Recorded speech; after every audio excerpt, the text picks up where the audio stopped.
स्वागत है आप सभी का DNN नॉवल वर्ल्ड में, जहां कहानियां सिर्फ सुनी नहीं, महसूस की जाती है। आप लोग सुन रहे हैं बीस्ट टेमिंग ईरा कहानी का एपिसोड 161 टू 170।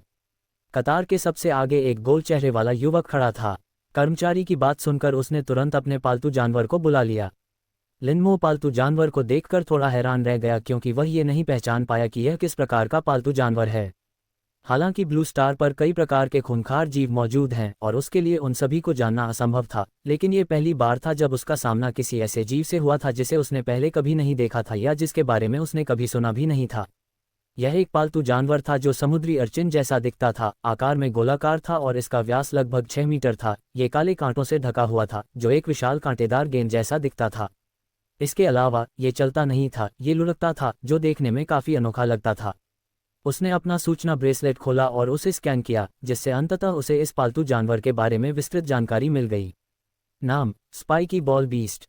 विशेषता धातु। योग्यता सिल्वर इंटरमीडिएट। जाति रैंक चौथे क्रम का निम्न रैंक। जन्मजात कौशल स्पाइक अटैक मध्यम, स्पाइक लॉन्च उन्नत। विकास क्रम प्रारंभिक परिपक्व अवस्था प्रथम क्रम निम्न श्रेणी। Spiky ball beast. लिनमो ने चुपचाप नाम याद कर लिया। उसे ऐसा महसूस हुआ जैसे उसका ज्ञान थोड़ा बढ़ गया हो। ये तो असल में एक स्पाइकी बॉल बीस्ट है। उसके सामने खड़ा जियांग काई स्पाइकी बॉल बीस्ट को देखकर हैरान रह गया। लिनमो ने उत्सुकता से पूछा, क्या ये स्पाइकी बॉल बीस्ट बहुत शक्तिशाली है? बहुत शक्तिशाली। कहा जाता है कि शुद्ध हाथापाई की लड़ाई में ये समान रैंक वालों के बीच अजेय है, जियांग काई ने कहा। लिनमो की भौहें फड़क उठीं। समान रैंक पर हाथापाई में अजेय, ये वाकई काफी प्रभावशाली था। जब वे बात कर रहे थे, गोल चेहरे वाले युवक के आदेश पर स्पाइकी बॉल बीस्ट धीरे धीरे उस उपकरण पर चला गया। अपने पालतू जानवर को कहो कि वह हिले नहीं, परीक्षा अब शुरू हो रही है, कर्मचारी ने गोल चेहरे वाले युवक से कहा और फिर मशीन चालू कर दी। बज़। हल्की भिनभिनाहट की आवाज के साथ उपकरण के ऊपर स्थित एक वलय के आकार की वस्तु धीरे धीरे हिलने लगी। ये प्रक्रिया बहुत धीमी थी। जब तक रिंग ने स्पाइकी बॉल बीस्ट को ऊपर से नीचे तक स्कैन किया, तब तक 5 मिनट से अधिक समय बीत चुका था। फिर कर्मचारी ने स्पाइकी बॉल बीस्ट को डिवाइस छोड़ने का इशारा किया। कुछ देर और इंतजार करने के बाद डिवाइस की स्क्रीन पर एक संख्या दिखाई दी, 1201। हाँ, उस संख्या को देखकर गोल चेहरे वाले युवक ने उत्साह से अपनी मुट्ठी हवा में लहराई और उसके चेहरे पर एक अनियंत्रित मुस्कान आ गई। 1201। ये स्पाइकी बॉल बीस्ट का ऊर्जा मान था। बीस्टमास्टर एसोसिएशन के वर्तमान गणना मानकों के अनुसार यदि किसी पालतू जानवर का ऊर्जा मूल्य 1000 तक पहुंच जाता है तो वह परीक्षा देने के मानदंडों को पूरा करता है। दूसरे शब्दों में कहें तो गोल चेहरे वाले उस युवक के पास अब बीस्टमास्टर परीक्षा में भाग लेने की योग्यता थी। अगले कुछ लोगों ने भी परीक्षण प्रक्रिया का पालन किया और उनके पालतू जानवरों का ऊर्जा मान 1000 से ऊपर था। कुछ तो इससे भी अधिक थे जो 1500 से भी ऊपर पहुंच गए। आखिरकार यह उनका परीक्षा देने का दूसरा मौका था, इसलिए इस संबंध में निश्चित रूप से कोई समस्या नहीं होनी चाहिए थी। फिर जल्द ही जियांग काई की बारी आ गई। जियांग काई ने गहरी सांस ली और फिर अपने पालतू जानवर को बुलाया। प्रारंभिक परिपक्वता अवस्था आयरन बोन वुल्फ। इस आयरन बोन वुल्फ को देखकर लिनमो को अपने सीनियर ईयर एलीट क्लास के शिक्षक जू किमिंग की याद आ गई। जू किमिंग का पालतू जानवर एक लोहे की हड्डी का भेड़िया था। उस समय जू किमिंग ने अपने पालतू जानवर का इस्तेमाल करके कुलीन वर्ग के छात्रों के साथ अभ्यास भी किया था। जियांग काई के आदेश पर आयरन बोन वुल्फ उस उपकरण पर मजबूती से खड़ा रहा। फिर ऊपर की अंगूठी हिलने लगी। लिनमो ने देखा कि जियांग काई ने घबराहट में तुरंत अपनी मुट्ठियां भींच लीं, यहाँ तक कि उसके होंठ भी कसकर बंद हो गए थे। इससे उसे एक हल्की सी अनुभूति हुई। संभवतः जब जियांग काई पहली बार परीक्षा देने आया था तो वह इसी चरण में असफल हो गया होगा। कुछ मिनट बाद परीक्षण समाप्त हुआ। परिणाम तुरंत प्रदर्शित हो गए। 1108। इस परिणाम को देखकर जियांग काई ने तुरंत राहत की एक गहरी सांस ली, मानो उसके कंधों से 1000 पाउंड का बोझ उतर गया हो। बधाई हो, लिनमो ने मुस्कुराते हुए कहा। धन्यवाद, जियांग काई ने भी मुस्कुराते हुए जवाब दिया। अगला। उसी क्षण कर्मचारी की आवाज सुनाई दी। लिनमो ने जियांग काई को सिर हिलाकर सहमति दी, फिर एक फॉर्मेशन बनाने का नाटक किया और शियाओ बाई को बुलाया। गर्जन। जैसे ही शियाओ बाई प्रकट हुआ, उसने धीमी सी गुर्राहट निकाली और फिर स्नेहपूर्वक अपना बड़ा सिर लिनमो के शरीर से रगड़ा। जब वह छोटा था तो उसे लिनमो के पैरों से रगड़ना अच्छा लगता था, लेकिन अब जब वह परिपक्व हो चुका था और लिनमो से लंबा हो गया था तो उसने लिनमो के कंधे से रगड़ना शुरू कर दिया। लिनमो ने शियाओ बाई के बड़े सिर को सहलाते हुए कहा, ठीक है, उस उपकरण पर खड़े रहो और हिलना मत। शियाओ बाई ने उस उपकरण पर एक नज़र डाली। उसकी बड़ी बड़ी बाघ जैसी आंखों में थोड़ी सी उलझन दिखाई दी। वह सोच रहा था, यह क्या चीज़ है, मुझे इस पर क्यों खड़ा होना चाहिए। हालांकि उसने ज़्यादा देर तक संकोच नहीं किया और तुरंत लिनमो के निर्देशों का पालन करते हुए तेजी से आगे बढ़ गया। लेकिन इस दृश्य ने वहां मौजूद सभी लोगों को चौंका दिया। इस पालतू जानवर में गजब की बुद्धिमत्ता है। जब उनके पालतू जानवर कोई आदेश सुनते थे तो वे केवल आज्ञा का पालन करते थे। लेकिन इस भूतिया बाघ ने उपकरण को देखने के बाद वास्तव में भ्रमित भाव दिखाया। ये निश्चित रूप से किसी सामान्य पालतू जानवर की प्रतिक्रिया नहीं थी। अब मुझे यकीन होने लगा है कि यह लिनमो वाकई बहुत ताकतवर है। मैं भी। इतनी उच्च बुद्धि वाले पालतू जानवर को रखना हर किसी के बस की बात नहीं है। उसने जरूर कोई ऐसा जादुई खजाना इस्तेमाल किया होगा जिससे बुद्धि बढ़ती है। हालांकि यह वाकई प्रभावशाली है, लेकिन यह मत भूलिए कि बुद्धिमत्ता शक्ति का प्रतीक नहीं है। ऊर्जा मूल्य की तो बात ही छोड़िए। ये भूत बाघ चाहे कितना भी बुद्धिमान क्यों न हो, यह अभी अभी परिपक्व अवस्था में पहुंचा है। इसका ऊर्जा मूल्य निश्चित रूप से बहुत अधिक नहीं होगा। ये बात कुछ हद तक तर्कसंगत लगती है। उद्धरण चिन्ह उद्धरण चिन्ह। जिन लोगों ने अपनी परीक्षाएं पूरी कर ली थीं, वे वहां से नहीं गए। वे सभी यह जानना चाहते थे कि क्या लिनमो वास्तव में उतना ही उत्कृष्ट था जितना कि जियान काई ने दावा किया था। हालांकि जियाओ बाई द्वारा दिखाई गई उच्च बुद्धिमत्ता ने उनमें से कुछ को जियान काई द्वारा पहले कही गई बात को स्वीकार करने के लिए प्रेरित किया था। लेकिन फिर भी कुछ लोग ऐसे थे जिन्हें लिनमो की ताकत पर संदेह था। ऐसा नहीं था कि वे लिनमो को नीचा समझते थे, लेकिन एक ऐसे नवोदित छात्र के लिए जिसे स्कूल में आए हुए केवल 2 महीने से थोड़ा अधिक समय हुआ था, आकर बीस्ट मास्टर परीक्षा देना वास्तव में बहुत ही उन्नत और चौंकाने वाला था। भीड़ की चर्चा के बीच जियाओ बाई धीरे से उस उपकरण पर खड़ा हो गया और अंगूठी के आकार की वस्तु तुरंत धीरे धीरे हिलने लगी। इसे देखकर वहां इंतजार कर रहे लगभग 1 दर्जन लोगों में से किसी ने अचानक कहा, क्या हम मजे के लिए शर्त लगा लें? किस बात पर शर्त लगानी है? आइए इस भूत बाघ के ऊर्जा मूल्य पर शर्त लगाते हैं।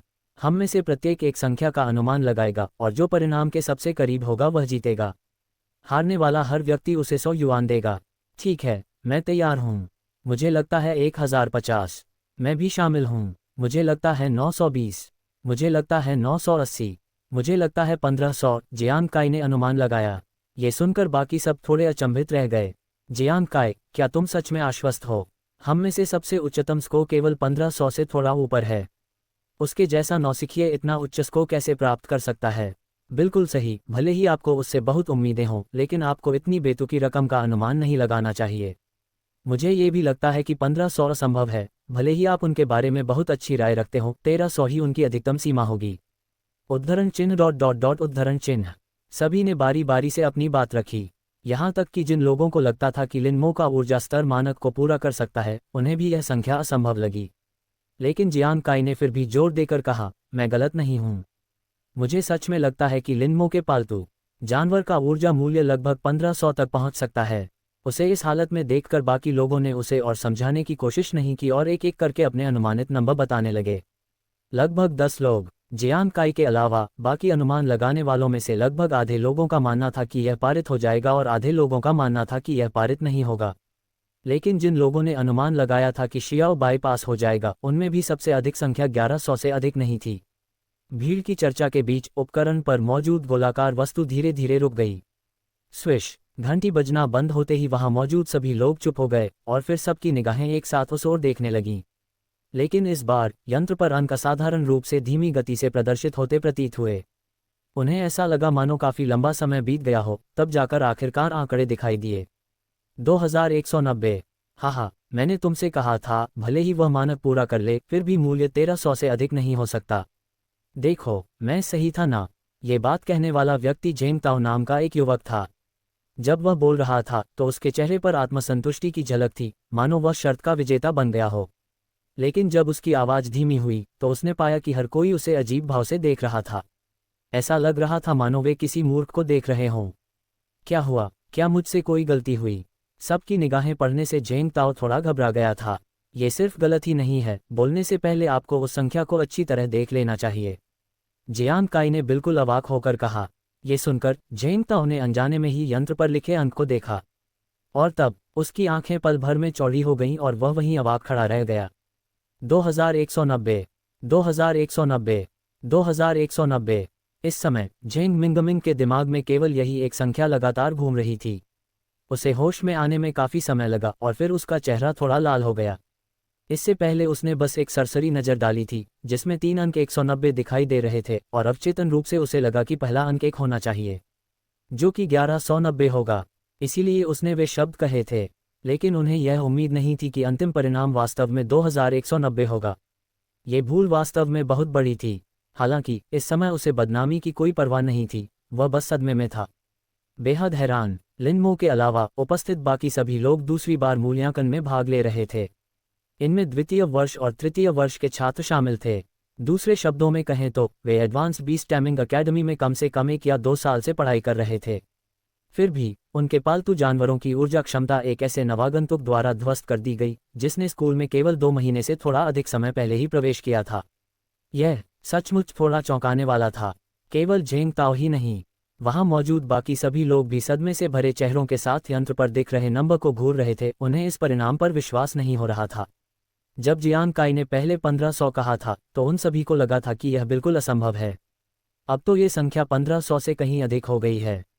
कोई कल्पना कर सकता है कि इसका उन पर कितना गहरा प्रभाव पड़ा होगा। लेकिन जल्द ही उनका ये सदमा संदेह और भ्रम में बदल गया। ये कहा जा सकता है कि वे पहले जितने भी हैरान थे अब उतने ही असमंजस में थे। वे सचमुच इसका पता नहीं लगा सके। लिन मो के पालतू जानवर, जो कि एक नवागंतुक है, का ऊर्जा मूल्य इतना अधिक कैसे हो सकता है? ये कैसे संभव है? क्या उपकरण में कोई खराबी हो सकती है? किसी ने फुसफुसाते हुए कहा। अभी भी परिणाम पर विश्वास नहीं हो पा रहा था, और इन शब्दों ने उन लोगों की आंखों में भी सामूहिक रूप से चमक पैदा कर दी जो पहले लिन मो के बारे में आशावादी नहीं थे। हाँ, उपकरण में कोई खराबी जरूर होगी, अन्यथा ये समझाना असंभव है कि उसका ऊर्जा मान इतना अधिक कैसे हो सकता है। जी हाँ, ऐसा ही होना चाहिए। जल्दी से कर्मचारियों से उपकरण की जांच करवाएं। उद्धरण चिन्ह उद्धरण चिन्ह। कई लोगों ने एक के बाद एक अपनी राय व्यक्त की, मानो वे सच बोल रहे हों। वहीं वे कुछ लोग जो शुरू से ही यह मानते थे कि लिन मो इस स्तर को हासिल कर सकती है, पूरी तरह से अवाक रह गए। वे लिन मो के परिणाम को देखकर बेहद हैरान और अविश्वास में थे। लेकिन अंत में उन्होंने फिर भी परिणाम स्वीकार कर लिया, क्योंकि बीस्टमास्टर एसोसिएशन के परीक्षण उपकरणों का प्रत्येक उद्घाटन से पहले कड़ाई से परीक्षण किया जाता था और किसी भी समस्या की संभावना 10 लाख में 1 से भी कम थी। सबसे महत्वपूर्ण बात, उनका अभी परीक्षण किया गया था और परीक्षण के सभी परिणाम सही थे। परीक्षण के समय उपकरण का ठीक होना और लिन मो की बारी आने पर उसका खराब हो जाना कोई कारण नहीं था। किसी की कीमत अधिक होने के कारण उस पर शक करना, ये कुछ ज्यादा ही हो गया था। तो उन लोगों को कर्मचारियों को ढूंढने जाते हुए देखकर इन कुछ लोगों ने तुरंत उन्हें रोक दिया। आप लोग हद से ज्यादा कर रहे हैं। क्या किसी को उत्कृष्ट मानना इतना मुश्किल है? बिल्कुल सही, इस दुनिया में जन्मजात प्रतिभाएं होती हैं, और लिन मो किंग्युआन अकादमी की नवागंतुक रैंकिंग में पहले स्थान पर है। क्या आप भूल गए हैं कि अभी अभी आपका भी टेस्ट हुआ था? अगर लिन मो के डेटा में कोई समस्या है तो क्या आप सभी को भी दोबारा टेस्ट नहीं करवाना चाहिए? जैसे ही ये शब्द मुंह से निकले, जो लोग वाद्य यंत्र में खराबी होने के बारे में चिल्ला रहे थे वे तुरंत चुप हो गए, क्योंकि अगर उपकरण में वाकई कोई समस्या होती तो पता लगाया गया डेटा निश्चित रूप से अधिक होता। उस स्थिति में यदि दोबारा परीक्षण किया जाए तो लिन मो का 2190 का डेटा थोड़ा कम होने पर भी मानक को पूरा करेगा। लेकिन इन लोगों के लिए यदि उनका डेटा गिर जाता है तो जरूरी नहीं कि वे मानक को पूरा कर पाएं। इसलिए कुछ क्षण चुप रहने के बाद उन सभी ने परिणाम को स्वीकार करने का विकल्प चुना।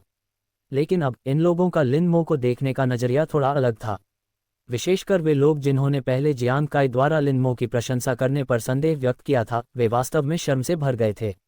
हालांकि उनके पिछले संदेह दुर्भावनापूर्ण नहीं थे और वे बस इतना सोचते थे कि लिन मो के लिए उस मानक को पूरा करना असंभव था। अब जब हम इस पर गौर करते हैं तो उनके वे पहले के शब्द निस्संदेह मुंह पर थप्पड़ की तरह साबित हुए। उनके चेहरों पर जोर से थप्पड़ मारना। सिर्फ वे ही नहीं, यंत्र के पास मौजूद कई कर्मचारी भी 2190 का मान देखकर बुरी तरह चौंक गए। वे साल के 365 दिन लगभग हर दिन लोगों के डेटा का परीक्षण करते थे। लेकिन ये पहली बार था जब उनका सामना लिन मो जैसे किसी व्यक्ति से हुआ था जो केवल 2 महीने से थोड़े अधिक समय के लिए एक उन्नत अकादमी में प्रवेश करने के बाद ही उनके पालतू जानवर के ऊर्जा मूल्य को 2000 से अधिक तक पहुंचा सकता था। उन्हें नहीं पता था कि ऐसी स्थिति पहले कभी उत्पन्न हुई थी या नहीं, लेकिन उनके लिए यह बिल्कुल अभूतपूर्व था। इसलिए इस समय इन कर्मचारियों को लिन मो का नाम गहराई से याद आ गया। इसके विपरीत लिन मो वह व्यक्ति है जो इसमें शामिल है।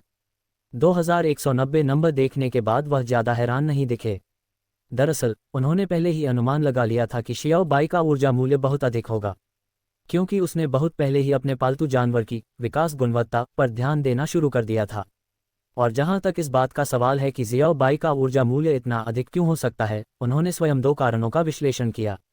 पहले वह जल आत्मा पत्थर का उपयोग कर रहा था। जब से जू किमिंग ने उसे विकास गुणवत्ता की अवधारणा के बारे में बताया था, तब से उसने शियाओबाई को जल आत्मा पत्थर देना बंद नहीं किया था। इतने लंबे समय तक संचय होने के कारण जियाओबाई का ऊर्जा मूल्य स्वाभाविक रूप से थोड़ा अधिक होगा। दूसरा था उनका ईश्वर स्तरीय पशु वशीकरण क्षेत्र। तेज गति से विकास की विशेषता न केवल पालतू जानवरों के विकास और कौशल प्रशिक्षण पर काम कर सकती है, बल्कि ऊर्जा मूल्यों को बढ़ाने में भी प्रभावी है। इसलिए उनके विचार में जियाओबाई के ऊर्जा मूल्य का वर्तमान स्तर तक पहुंचना वास्तव में काफी सामान्य था। उन्होंने कर्मचारियों की ओर देखा और पूछा, क्षमा कीजिए, हम औपचारिक मूल्यांकन में कब भाग ले सकते हैं? सवाल सुनकर आखिरकार कर्मचारियों को अकलाए। उनमें से एक ने कहा, आपकी किस्मत अच्छी है। आपको मिलाकर जिन लोगों के आंकड़े मानक के अनुरूप हैं, उनकी संख्या 100 से अधिक हो गई है, इसलिए आप 3 दिनों में मूल्यांकन के लिए आ सकते हैं। ये सुनकर लिनमो की आंखों में उत्सुकता का भाव स्वाभाविक रूप से उभर आया। यदि वह मूल्यांकन के अगले 2 दौर पास कर लेता है तो वह औपचारिक रूप से बीस्ट मास्टर बन सकता है। जब उसने अपने पशु वशीकरण क्षेत्र को जागृत किया, तब प्राप्त जानकारी के अनुसार पदोन्नति के बाद उसके पशु वशीकरण क्षेत्र में भी नए बदलाव होंगे, और वह इन आगामी परिवर्तनों का बेसब्री से इंतजार कर रहा था। 3 दिन बाद बीस्टमास्टर एसोसिएशन लिनमो समय पर तीसरी मंजिल पर स्थित परीक्षा कक्ष में पहुंच गई।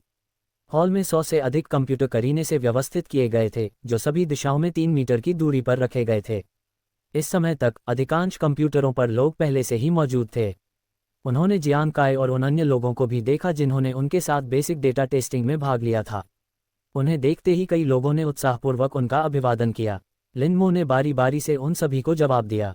फिर अपनी नंबर प्लेट पकड़े हुए वह अपने संबंधित कंप्यूटर की ओर चला, बैठ गया और स्क्रीन पर दिए गए मूल्यांकन निर्देशों को ध्यानपूर्वक पढ़ने लगा। बीस्टमास्टर परीक्षा का सैद्धांतिक मूल्यांकन कंप्यूटर के माध्यम से आयोजित किया गया था। ये कुछ हद तक पृथ्वी पर ड्राइविंग लाइसेंस के लिए होने वाली सैद्धांतिक परीक्षा के समान थी।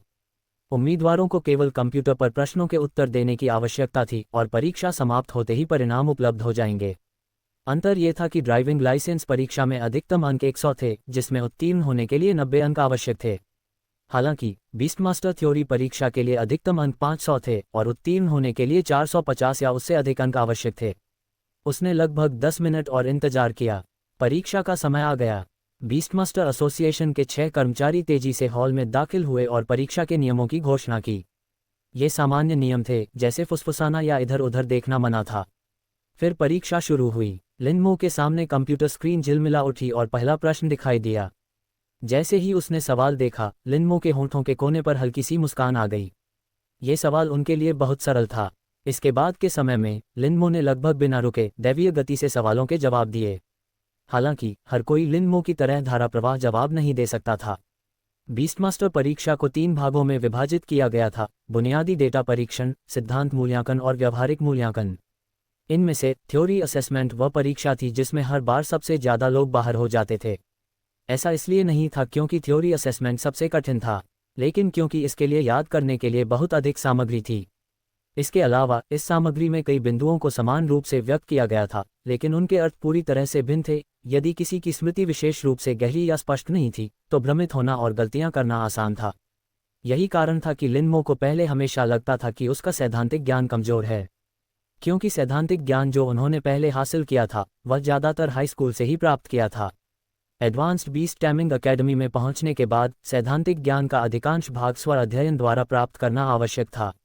इस दौरान वह सिद्धांत का गहन अध्ययन कर रहा था, लगातार विभिन्न सामग्रियों को पढ़ रहा था, जो अनिवार्य रूप से इस क्षेत्र में उसके ज्ञान की कमी को पूरा करने के लिए एक क्रैश कोर्स था। अब देखते हुए उनके गहन अध्ययन के परिणाम काफ़ी अच्छे थे। सैद्धांतिक मूल्यांकन के लिए 4 घंटे का समय आवंटित किया गया था, लेकिन केवल 2.5 घंटे में ही लिनमो ने सभी प्रश्न पूरे कर लिए थे और प्रत्येक प्रश्न की जांच भी कर ली थी। सब कुछ सही होने की पुष्टि करने के बाद उसने परीक्षा सबमिट करने के लिए क्लिक किया। उसने लगभग 30 सेकंड तक इंतजार किया। स्कोर प्रदर्शित हुआ 500। शानदार स्कोर। लिनमो के चेहरे पर मुस्कान आ गई और उसने कर्मचारियों को हाथ हिलाकर अभिवादन किया। पास ही मौजूद स्टाफ सदस्य तुरंत चलकर वहां पहुंचा। स्क्रीन पर स्कोर देखकर उसकी आंखों में थोड़ी हैरानी झलक उठी और उसने सहज रूप से समय की ओर देखा। हर साल उन्हें कुछ ऐसे लोग मिलते थे जो थ्योरी असेसमेंट में पूरे अंक प्राप्त करते थे। हालांकि इतने कम समय में परीक्षा पूरी कर लेना और पूरे अंक प्राप्त करना वास्तव में दुर्लभ था। कंप्यूटर पर उम्मीदवार की जानकारी की विशेष रूप से जांच करने के बाद कर्मचारी ने एक वाउचर निकाला और लिन मो को देते हुए कहा, इसे ले लो। मूल्यांकन के अगले दौर में भाग लेने के लिए दोपहर 2 बजे एसोसिएशन के मुख्य द्वार पर इकट्ठा हो जाओ। धन्यवाद। लिन मो ने वाउचर लिया और चली गई। ये देखकर हॉल में मौजूद अन्य बीस्टमास्टर्स के चेहरे के भाव स्वाभाविक रूप से बदल गए और उन्होंने इंस्टिंक्टिवली अपने कंप्यूटर पर समय देखना शुरू कर दिया। जब उन्होंने देखा कि केवल 2.5 घंटे ही बीते हैं तो उन सभी ने सामूहिक रूप से राहत की सांस ली। सामान्य तौर पर बहुत कम लोगों ने थ्योरी असेसमेंट की समाप्ति से काफ़ी पहले अपने शोध पत्र जमा किए। इसलिए लिन मो को जाते हुए देखकर उन्हें लगा कि मूल्यांकन का समय लगभग समाप्त हो गया है। लेकिन जब उन्हें एहसास हुआ कि अभी भी 1.5 घंटा बाकी है तो उनके चेहरे के भाव तुरंत सदमे में बदल गए। केवल 2.5 घंटे में सभी प्रश्नों को पूरा करके मूल्यांकन पास करना, ये कितनी भयानक गति थी। विशेषकर वे लगभग 1 दर्जन लोग जिन्होंने कल लिन मो के साथ बेसिक डेटा टेस्टिंग में भाग लिया था। उस क्षण उनकी भावनाएं अवर्णनीय थीं, क्योंकि स्टाफ के अलावा केवल उन्हीं को लिन मो के प्रथम वर्ष की छात्रा होने की बात पता थी। लेकिन ये वही नवोदित छात्र था जिसके पालतू जानवर की ऊर्जा का मूल्य न केवल उनके मुकाबले कहीं अधिक था, लेकिन जिनके थ्योरी असेसमेंट के नतीजे भी उन्हें बहुत पीछे छोड़ गए, उनकी पहुंच से बहुत दूर। यदि ऊर्जा मूल्य के मामले में उन्हें पछाड़ना अभी भी पारिवारिक पृष्ठभूमि या पैसे खर्च करने के आधार पर समझाया जा सकता है, तब सैद्धांतिक मूल्यांकन पूरी तरह से व्यक्तिगत प्रयास का परिणाम था। क्योंकि जब बात याददाश्त की आती है तो कोई आपकी मदद नहीं कर सकता, आप केवल खुद पर ही निर्भर रह सकते हैं। दूसरे शब्दों में कहें तो लिन मो न केवल उनसे कहीं अधिक उत्कृष्ट थी बल्कि उसने उनसे कहीं अधिक मेहनत भी की। इससे उन कुछ लोगों को सदमे के साथ साथ काफ़ी उलझन महसूस हुई, विशेषकर वे लोग जिन्होंने पहले लिन मो पर सवाल उठाए थे। इस क्षण उनके मन में एक विचार अनायास ही उभर आया, लिन मो के इतने असाधारण होने के पीछे वाकई कोई कारण था। लिन मो को नहीं पता था कि वे लोग क्या सोच रहे थे। परीक्षा कक्ष से निकलने के बाद वह सबसे पहले पहली मंजिल पर स्थित पूछताछ केंद्र में गया। निकोंगलता के लिए इनाम के संबंध में अभी भी कोई खबर न मिलने की पुष्टि करने के बाद वह पुस्तकालय में ऊपर चला गया। हालांकि वह पहले ही थ्योरी परीक्षा पास कर चुका था, लेकिन सीखने की कोई सीमा नहीं है और अधिक अध्ययन निश्चित रूप से नुकसान नहीं पहुंचाएगा। खिड़की के पास अपनी सामान्य जगह पर बैठे हुए वह अपनी आंखों के कोने से सड़क के कोने पर मौजूद दोनों हथियारों को आसानी से देख सकता था। देखते रहिए, शायद आप ज़्यादा देर तक नहीं देख पाएंगे, लिन मो ने धीरे से खुद से कहा। आज दोपहर को व्यावहारिक मूल्यांकन था। यदि वह मूल्यांकन के इस दौर में उत्तीर्ण हो जाता है तो वह आधिकारिक बीस्टमास्टर बन जाएगा। उस समय वह बीस्टमास्टर एसोसिएशन का सदस्य बन सकेगा और फिर गुमनाम हत्या के मिशन को अंजाम दे सकेगा। वांग हाओ की हत्या हो जाने के बाद ये दोनों हत्यारे अब कोई समस्या नहीं रहेंगे। फिर उसने अपना सिर हिलाया, इन विचारों को अपने दिमाग से निकाल दिया और गंभीरता से सामग्री को पढ़ना शुरू कर दिया। दोपहर 2 बजे तक वह समय पर बीस्टमास्टर एसोसिएशन के मुख्य द्वार पर पहुंच गया। गेट से बाहर निकलने से पहले उसने विशेष रूप से सड़क के कोने की ओर देखा। शायद बीस्टमास्टर एसोसिएशन के लोगों द्वारा पकड़े जाने के डर से दोनों हत्यारे बिना किसी निशान के गायब हो गए थे, उनका पता अज्ञात है। ये देखकर वह धीरे धीरे बाहर चला गया। जब जियांग काय और अन्य लोगों ने उसे देखा तो सभी ने उसका गर्मजोशी से स्वागत किया और समय से पहले आवेदन जमा करने और मूल्यांकन में उत्तीर्ण होने के लिए उसकी खूब प्रशंसा की। इसके जवाब में लिन मो ने बेहद विनम्रता का परिचय दिया। उनके विचार में इतनी मेहनत करने के बाद ऐसा परिणाम आना बिल्कुल सामान्य था। अगर कोई और भी उतनी ही मेहनत कर पाता जितनी उसने की तो वह निश्चित रूप से वही परिणाम प्राप्त कर सकता था। बिल्कुल, दरअसल दूसरों के लिए वह करना बहुत मुश्किल था जो उसने किया। क्योंकि उसके पास ईश्वर स्तरीय पशु प्रबंधन स्थान था, इसलिए उसके पालतू जानवर अपने आप प्रशिक्षण ले सकते थे, जिससे उसे हर दिन सिद्धांत का अध्ययन करने के लिए पर्याप्त समय मिल जाता था। जबकि अन्य लोगों को अपने पालतू जानवरों को प्रतिदिन प्रशिक्षित करना पड़ता था, इसलिए उनके पास वास्तव में बहुत कम खाली समय होता था। दूसरे शब्दों में कहें तो उसकी 1 महीने की कड़ी मेहनत की बराबरी करने में दूसरों को 3 या 4 महीने लग सकते हैं। ये लाभ मामूली नहीं बल्कि महत्वपूर्ण था, इसलिए उन्हें ऐसा नहीं लगा कि उनके सिद्धांत के परिणाम गर्व करने लायक कुछ भी थे, और उनके विनम्र स्वभाव ने भीड़ से एक बार फिर प्रशंसा बटोरी। इस पर लिन मो ने सिर्फ एक व्यंग्यात्मक मुस्कान ही दी। सौभाग्यवश उसी क्षण बीस्टमास्टर एसोसिएशन के कर्मचारी वहां पहुंच गए और उन्होंने उसे इस स्थिति से बाहर निकालने में मदद की। अब सब लोग मेरे पीछे आओ, स्टाफ के एक सदस्य ने भाषण दिया और फिर समूह को बीस्टमास्टर एसोसिएशन के पिछवाड़े की ओर ले गया। लिन मो कई बार बीस्टमास्टर एसोसिएशन में जा चुका था, लेकिन ये पहली बार था जब वह घर के पिछवाड़े में आया था। ये पृथ्वी के प्राचीन रोमन कोलोसियम के समान एक स्थल था। केंद्र में 100 मीटर से अधिक व्यास वाला एक विशाल चौक था। प्लाजा के चारों ओर दर्शकों के बैठने के लिए कई कतारें बनी हुई थीं। हालांकि यहाँ के स्टैंड दर्शकों से नहीं बल्कि विसियस बीस्ट से भरे हुए थे। स्टैंड के साथ साथ लोहे के विशाल पिंजरे एक वृत्त के रूप में बने हुए थे। कुल मिलाकर 6 स्तरों के स्टैंड थे। प्रत्येक स्तर पर लोहे के पिंजरों का एक घेरा था और प्रत्येक पिंजरे में एक खूंखार जानवर बंद था। जहां वे खड़े थे वहां का दृश्य इस्पात और राक्षसों से भरा हुआ था, असाधारण रूप से भव्य और चौंकाने वाला। लिन मो ने लोहे के पिंजरों का जायजा लिया और एक मोटा अनुमान लगाया। पिछवाड़े के स्टैंड पर मौजूद खूंखार जानवरों की संख्या कम से कम 2000 से अधिक थी। इस आंकड़े को देखकर वह कुछ हद तक अवाक रह गया। 2000 खूंखार राक्षसों के शव प्राप्त करना मुश्किल नहीं था, लेकिन 2000 जीवित पालतू जानवरों को पकड़ना बहुत मुश्किल था। आखिरकार जीवित खूंखार जानवरों को किसी पशु प्रबंधन स्थल में नहीं रखा जा सकता, केवल परिवहन ही एक बहुत बड़ी चुनौती है। इससे ये भी पता चलता है कि बीस्टमास्टर एसोसिएशन के पास कितनी शक्ति थी। इस समय शायद इंसानी आवाजें सुनकर पिंजरों में बंद सभी खूंखार जानवर सलाखों की ओर दौड़ पड़े और भयंकर दहाड़े मारने लगे। एक क्षण के लिए 10,000 जानवर एक साथ दहाड़ उठे। ध्वनि इतनी तेज थी कि लिनमो और कार्यक्रम स्थल के केंद्र में मौजूद अन्य लोगों के कान के पर्दे दर्द से फड़कने लगे। कुछ कमजोर मानसिक क्षमता वाले लोगों को तो अपने पैरों में कमजोरी महसूस होने लगी और वे स्थिर रूप से खड़े होने में असमर्थ हो गए। हालांकि बीस्टमास्टर एसोसिएशन के कर्मचारी बेहद शांत नजर आए। जब उन खूंखार राक्षसों की दहाड़ें शांत हुईं तो उन्होंने अंततः कहा, आपका व्यावहारिक मूल्यांकन यही होगा। एक बार शुरू होने पर एसोसिएशन आपके द्वारा प्रदान की गई पालतू जानवर की जानकारी के आधार पर आपके लिए एक उपयुक्त प्रतिद्वंद्वी का चयन करेगा। जब तक आप बिना हारे 10 मिनट तक टिके रह सकते हैं, आप मूल्यांकन पास कर लेंगे। ये सुनकर पहली बार इस मूल्यांकन में भाग ले रही लिनमो थोड़ी हैरान रह गई। बिना हारे 10 मिनट तक डटे रहो, क्या ये मानक कुछ ज्यादा ही सरल नहीं था? उसके चेहरे के भाव देखकर उसके बगल में खड़े जियान काई ने पूछा, क्या तुम्हें लगता है कि यह बहुत आसान है? लिनमो ने सिर हिलाया। जियान काई ने मुस्कुराते हुए कहा, जब मैं पहली बार आया था तो मैंने भी यही सोचा था, लेकिन आप बहुत जल्द अपना विचार बदल लेंगे। लिनमो एक बार फिर स्तब्ध रह गई। उसे समझ नहीं आ रहा था कि ऐसा क्यों हुआ। ठीक उसी समय कर्मचारी ने अपनी बात जारी रखी, लेकिन मुझे आपको याद दिलाना होगा कि यह व्यावहारिक मूल्यांकन वास्तविक युद्ध पर आधारित है।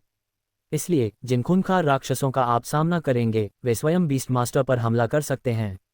ये सुनकर दूसरी बार मूल्यांकन में भाग लेने वालों ने कोई प्रतिक्रिया नहीं दिखाई, क्योंकि उन्हें पहले से ही पता था। दूसरी ओर लिनमो को अचानक एक एहसास हुआ। अगर ऐसा था तो 10 मिनट तक टिके रहने का मानक बिल्कुल भी आसान नहीं था, ये थोड़ा मुश्किल भी था, क्योंकि क्रूर जानवरों में भी बुद्धि होती है। जब उन्हें एहसास होगा कि वे पालतू जानवर का मुकाबला नहीं कर सकते तो वे शायद बीस्टमास्टर से निपटने का विकल्प चुनेंगे। और जब एक पालतू जानवर खूंखार जानवर को काबू में नहीं रख पाता तो खुद जानवर के स्वामी खतरे में पड़ जाते हैं। हालांकि बीस्टमास्टर एसोसिएशन के कर्मचारी किनारे से सुरक्षा प्रदान कर रहे हैं, लेकिन दुर्घटनाएं किसी भी स्थिति में हो सकती हैं। पिछले व्यावहारिक आकलन में दुर्घटनाओं के कारण लोगों की मृत्यु के उदाहरण वास्तव में सामने आए हैं। इसलिए इस व्यावहारिक मूल्यांकन में कुछ हद तक जोखिम शामिल है। एक और बात, कर्मचारी की आवाज जारी रही, मूल्यांकन युद्ध के दौरान आप उस खूंखार जानवर को जानलेवा चोटें नहीं पहुंचा सकते, अन्यथा इसे भी विफलता माना जाएगा। लिनमो, अगर अभी थोड़ी सी भी कठिनाई हुई हो तो अब तो ये पहले से कहीं ज्यादा मुश्किल हो गया है। घातक चोटें न पहुंचा पाने का मतलब था कि लड़ाई के दौरान उन पर पाबंदियां रहेंगी। ये जंजीरों में जकड़कर लड़ने के बराबर था, जिसका उनके युद्ध प्रदर्शन पर काफी असर पड़ेगा। तो क्या आपको अब भी लगता है कि यह आसान है? जियान काई ने पूछा। लिनमो के होंठ थोड़े हिले, लेकिन उसने कुछ नहीं कहा। जियान काई हंस पड़ा। दरअसल एक और बात है जो कर्मचारी आपको नहीं बताएंगे। क्या? लिनमो ने सहज भाव से पूछा। बीस्टमास्टर एसोसिएशन मूल्यांकन के लिए जानबूझकर ऐसे प्रतिद्वंद्वी का चयन करेगा जो आपके पालतू जानवर की कमजोरियों को लक्षित करता हो, जियान काई ने कहा। लिनमो, विक्षिप्त जानवर बीस्टमास्टर पर हमला कर सकते हैं, वे उस क्रूर जानवर को जानलेवा चोटें नहीं पहुंचा सकते। दुष्ट जानवर के गुण जानबूझकर उनके पालतू जानवर को निशाना बनाएंगे। ये तो बहुत ज्यादा मुश्किल था, बल्कि उससे भी कहीं ज्यादा मुश्किल। अंततः उसे समझ में आया कि दूसरों को बीस्टमास्टर मूल्यांकन देने से पहले अपनी ताकत को मजबूत क्यों करना पड़ता था। ऐसी कठिन व्यावहारिक परिस्थितियों में यदि किसी की शारीरिक क्षमता पर्याप्त नहीं है तो वह वास्तव में इसका सामना नहीं कर पाएगा। यदि परिस्थितियां स्पष्ट हैं तो अब अपनी क्रमांकित क्रमानुसार मूल्यांकन में भाग लें। अन्य लोग कृपया पहले प्रतीक्षा क्षेत्र में जाएं। कर्मचारी ने एक दिशा की ओर इशारा किया। ये चौक का एक छोटा सा कोना था जो मोटी लोहे की रेलिंग से घिरा हुआ था। हालांकि यह एक असभ्य तरीका था, लेकिन घर के अंदर रहने का मतलब था कि किसी को खूंखार जानवरों के हमले के बारे में चिंता करने की जरूरत नहीं थी। समूह के प्रतीक्षा क्षेत्र में प्रवेश करने के बाद जिस पहले व्यक्ति का मूल्यांकन किया जाना था, उसने पहले ही अपने पालतू जानवर को बुला लिया था और युद्ध की तैयारी कर ली थी। इसके कुछ ही समय बाद एक खूंखार जानवर धीरे धीरे एक विशेष रास्ते से होते हुए अखाड़े में प्रवेश कर गया। उस क्रूर जानवर को देखकर लिन मो को इस बात की गहरी समझ मिली कि जियान काई का विरोधियों को उनकी कमजोरियों के आधार पर चुनने का क्या मतलब था। पहले बीस्टमास्टर का मूल्यांकन किया गया जिसमें पृथ्वी गुण था। रॉक बुल उनका पालतू जानवर है। रॉक बुल दिखने में गैंडे जैसा होता है, जो चट्टान जैसी पपड़ियों से ढका होता है और अपनी रक्षात्मक क्षमता के लिए जाना जाता है। बीस्टमास्टर एसोसिएशन ने इसके लिए जिस प्रतिद्वंद्वी को चुना वह पवन विशेषता वाला था। Shadow leopard. शैडो लेपर्ड दिखने में तेंदुए जैसा होता है, लेकिन ये पूरी तरह से गहरा काला होता है। इसकी आक्रमण क्षमता औसत होती है, लेकिन यह अपनी गति के लिए जाना जाता है। अगर इस तरह का कोई खूंखार जानवर पतंग उड़ाने की रणनीति अपनाता है तो वह निश्चित रूप से रॉक बुल को थकाकर मार सकता है। सबसे महत्वपूर्ण बात यह है कि अगर यह सीधे बीस्टमास्टर पर हमला करता है तो रॉक बुल के पास इससे निपटने का कोई तरीका नहीं होगा। इससे बचाव करना भी मुश्किल होगा। इसलिए ये लड़ाई इस बीस्टमास्टर के लिए वास्तव में बहुत ही प्रतिकूल साबित हुई। लिन मो की भौहें थोड़ी सिकुड़ गईं। वह सोच रहा था कि बीस्टमास्टर एसोसिएशन शियाओ बाई के लिए किस तरह का प्रतिद्वंद्वी चुनेगा, और अगर उसका सामना किसी ऐसे क्रूर जानवर से हो जाए जिसमें शियाओ बाई के गुणों का मुकाबला करने वाला गुण हो, तो उसे कैसे प्रतिक्रिया देनी चाहिए। फिर उसने जल्दी ही एक बेहद अद्भुत चीज की खोज की। ऐसा प्रतीत होता था कि कोई भी गुण जियाओ बाई का मुकाबला नहीं कर सकता था, या अधिक सटीक रूप से कहें तो भले ही उस विशेषता का खंडन किया गया हो, उसके और जियाओ बाई के पास इसे हल करने के तरीके थे। क्योंकि जियाओ बाई के पास स्टील था और वाटर मिस्ट थे। इन दोनों कौशलों के संयोजन से वे आगे बढ़ते समय हमला कर सकते थे और पीछे हटते समय बचाव कर सकते थे, जिससे जवाबी हमले की चिंता करने की कोई आवश्यकता नहीं रह जाती थी। इस एहसास से उनका मूड तुरंत हल्का हो गया। अब उसे बस चुपचाप अपने मूल्यांकन के शुरू होने का इंतजार करना था। जल्द ही अखाड़े में लड़ाई शुरू हो गई। लड़ाई की स्थिति काफी हद तक वैसी ही थी जैसा लिन मो ने पहले ही अनुमान लगाया था। हालांकि रॉक बुल का बचाव बेहद मजबूत था, लेकिन फुर्तीले शैडो लेपर्ड का सामना करते हुए वह न तो उसे पकड़ सका और न ही उससे बच सका, क्योंकि उसे बुरी तरह से परेशान किया गया था। हालांकि शैडो लेपर्ड को भी कम समय में रॉक बुल के बचाव को भेदना मुश्किल लगा। इस प्रकार लड़ाई अस्थायी रूप से गतिरोध की स्थिति में पहुंच गई। अब इस बीस्टमास्टर को टेस्ट करने का समय आ गया है, लिन मो ने मन ही मन सोचा। मौजूदा हालात में बचाव करना पूरी तरह से असंभव विकल्प नहीं था, लेकिन केवल रक्षात्मक खेल के दम पर 10 मिनट तक टिके रहना वाकई मुश्किल था। कहावत है कि लंबी रक्षा रणनीति अंततः विफल हो जाती है। यदि रक्षा प्रक्रिया के दौरान कोई गलती हो जाए तो मूल्यांकन तुरंत विफल हो सकता है। इसलिए इस समय बीस्टमास्टर की प्रतिक्रिया महत्वपूर्ण थी, और शायद यही कारण था कि बीस्टमास्टर एसोसिएशन ने जानबूझकर मौलिक प्रतिकार की व्यवस्था की थी। ठीक ऐसी ही परिस्थितियों में एक बीस्टमास्टर की असली ताकत की परीक्षा होती थी। जैसे ही ये विचार लिन मो के मन में घूमने लगे, उसके आसपास मौजूद अन्य लोग भी इसी लड़ाई पर ध्यान केंद्रित कर रहे थे। हर कोई इस लड़ाई से अपने लिए कुछ उपयोगी जानकारी हासिल करना चाहता था। हालांकि अखाड़े की स्थिति को देखकर कई चेहरों पर चिंता के भाव दिखाई दिए। उन्होंने लिन मो के उदाहरण का अनुसरण किया और खुद को उस स्थिति में रखा, अगर उनका सामना किसी ऐसे पालतू जानवर से होता है जिसमें प्रतिकार करने वाला तत्व हो, तो क्या उनके पास उससे निपटने का कोई तरीका है। वे जिस निष्कर्ष पर पहुंचे वह आशाजनक नहीं था। इससे वे आगामी परीक्षाओं को लेकर कुछ हद तक चिंतित हो गए। और जिस प्रकार सभी के विचार भिन्न भिन्न थे, अखाड़े में मूल्यांकन से गुजर रहे बीस्टमास्टर ने अचानक कार्रवाई की। उसने रॉक बुल को एक तरफ हटने का इशारा किया, फिर खुद आगे बढ़ा और फ्लेम लेपर्ड का ध्यान अपनी ओर आकर्षित किया। फ्लेम लेपर्ड बीस्टमास्टर पर हमला करने की कोशिश कर रहा था, लेकिन हर बार रॉक बुल द्वारा उसे रोक दिया गया। अब बीस्टमास्टर को आगे बढ़ते देख उसने बिना किसी झिझक के तुरंत हमला कर दिया। इसकी गति बेहद तेज थी, ये पलक झपकते ही बीस्टमास्टर तक पहुंच गया। इस दृश्य को देखकर दर्शक उत्सुकता से अपनी सांसें थाम बैठे। हालांकि एलिमेंट शेयरिंग एक बीस्टमास्टर के शरीर को मजबूत कर सकती है, यहाँ तक कि उन्नत शरीर भी एक क्रूर जानवर के स्तर का नहीं था। अगर अखाड़े में मौजूद इस बीस्टमास्टर पर शैडो लेपर्ड का हमला होता तो भले ही वह मरता नहीं, लेकिन संभवतः वह गंभीर रूप से घायल हो जाता। जब सभी लोग चिंतित थे, अखाड़े में मौजूद बीस्टमास्टर ने प्रतिक्रिया दी। एन मौके पर उसने शैडो लेपर्ड के हमले से खुद को बचा लिया। ठीक उसी क्षण किनारे पर घात लगाकर बैठा रॉक बुल शैडो लेपर्ड के हमले के चूकने का फायदा उठाकर अपना हमला करने के लिए तैयार हो गया। पिछली लड़ाई में शैडो लेपर्ड ने अपनी गति का लाभ उठाते हुए रॉक बुल के सभी हमलों को चकमा दे दिया था, लेकिन इस बार क्योंकि उसका हमला चूक गया था, शैडो लेपर्ड समय पर बच नहीं पाया। धड़ाम, रॉक बुल के सींग ज्वाला तेंदुए के बगल में जोर से टकराए, जिससे छाया तेंदुआ सीधे 7 या 8 मीटर दूर जा गिरा। इस समय आसपास मौजूद दर्शकों ने ज्वाला तेंदुए के चेहरे पर पीड़ा का भाव स्पष्ट रूप से देखा। और लैंडिंग के बाद फ्लेम लेपर्ड काफी देर तक उठ नहीं पाया। ये देखकर दर्शकों के चेहरे पर थोड़ी उत्तेजना झलकने लगी। फ्लेम लेपर्ड घायल हो गया था, जिससे उसकी गति पर निश्चित रूप से असर पड़ेगा। और अपनी गति के फायदे के बिना फ्लेम लेपर्ड रॉक बुल का मुकाबला करने में बिल्कुल भी सक्षम नहीं था।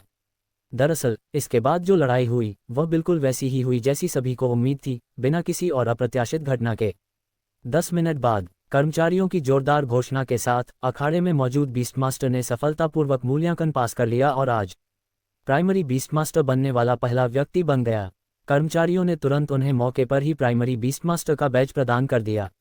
इससे बीस्टमास्टर देखने वाले समूह में ईर्ष्या की भावना पैदा हुई और साथ ही आगामी परीक्षाओं के लिए उनका आत्मविश्वास भी बढ़ा। कम से कम इससे ये साबित हो गया कि भले ही उनकी रणनीति का मुकाबला कर लिया जाए, फिर भी उनके पास जीतने का मौका था। अगला, अपने नंबर टैग का पालन करते हुए सभी एक एक करके मूल्यांकन के लिए अखाड़े में प्रवेश कर गए।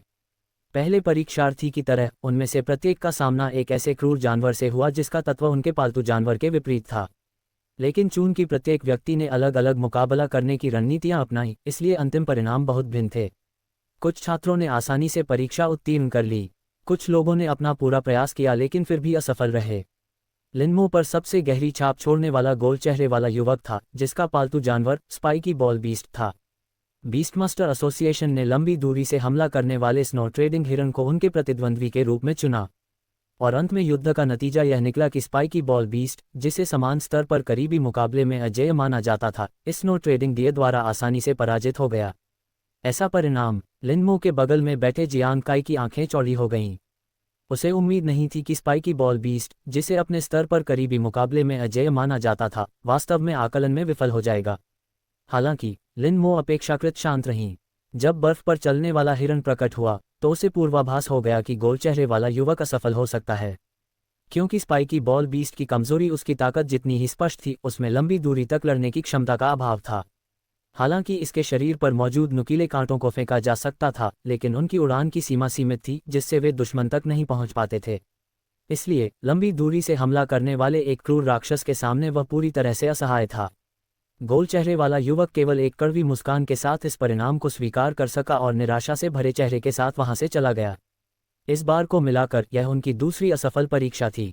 इसका मतलब यह था कि वह अपने बैच के अन्य लोगों की तुलना में कम से कम 1 साल बाद प्राइमरी बीस्टमास्टर बनेगा। और एक कदम पीछे रह जाने का मतलब अक्सर कदम दर कदम पीछे रह जाना होता था। भविष्य में पदोन्नति के लिए वह जो भी प्रयास करेगा, वह दूसरों की तुलना में धीमा हो सकता है। यही कारण था कि हर कोई पहले प्रयास में ही पास होने की उम्मीद कर रहा था। कोई भी पीछे छूट जाने वाला व्यक्ति नहीं बनना चाहता था। सबसे महत्वपूर्ण बात यह है कि आधिकारिक बीस्टमास्टर बनने के बाद वे बीस्टमास्टर एसोसिएशन से मिशन लेना शुरू कर सकते हैं।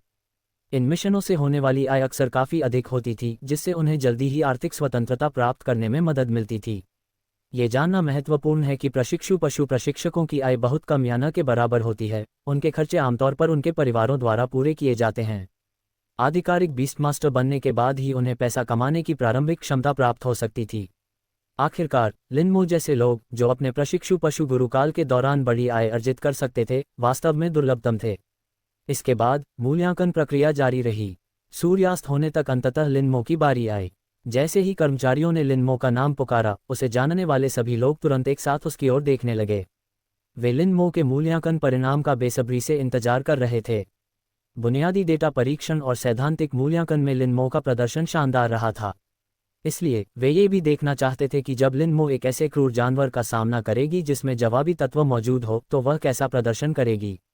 सबकी निगाहों के सामने लिनमो धीरे धीरे अखाड़े के केंद्र की ओर चली और उसने शियाओबाई को बुलाया। शियाओबाई को देखते ही दर्शकों की भीड़ से हल्की फुसफुसाहट और प्रशंसा भरी आवाजें तुरंत उठने लगीं। इसका कोई उपाय नहीं था, मौजूदा शियाओबाई बस बहुत ही आकर्षक थी। हालांकि लिनमो को इसकी पहले से ही आदत थी। फिर भीड़ की फुसफुसाहट के बीच एक खूंखार जानवर धीरे धीरे एक निर्धारित मार्ग से अखाड़े में प्रवेश कर गया। हालांकि उस क्रूर जानवर को देखते ही लिनमो की भौहें तुरंत सिकुड़ गईं। हे भगवान, ये खूंखार जानवर, ये तो हद से ज्यादा है। बीस्टमास्टर एसोसिएशन क्या कर रहा है? आप उससे कैसे लड़ेंगे? यह यह अब केवल मौलिक प्रतिकार के बारे में नहीं है, ये तो सीधे सीधे दादागिरी है। बेहद हास्यास्पद, ये बिल्कुल हास्यास्पद है। अगर मैं लिनमो होती तो मैं अभी ही हार मान लेती, क्योंकि जीतने का कोई तरीका नहीं है। उद्धरण चिन्ह ... उद्धरण चिन्ह। लिनमो ने भौहें चढ़ा लीं। वहां मौजूद लोगों ने भी उस खूंखार जानवर को बाहर निकलते देखा और तुरंत शिकायत करने लगे।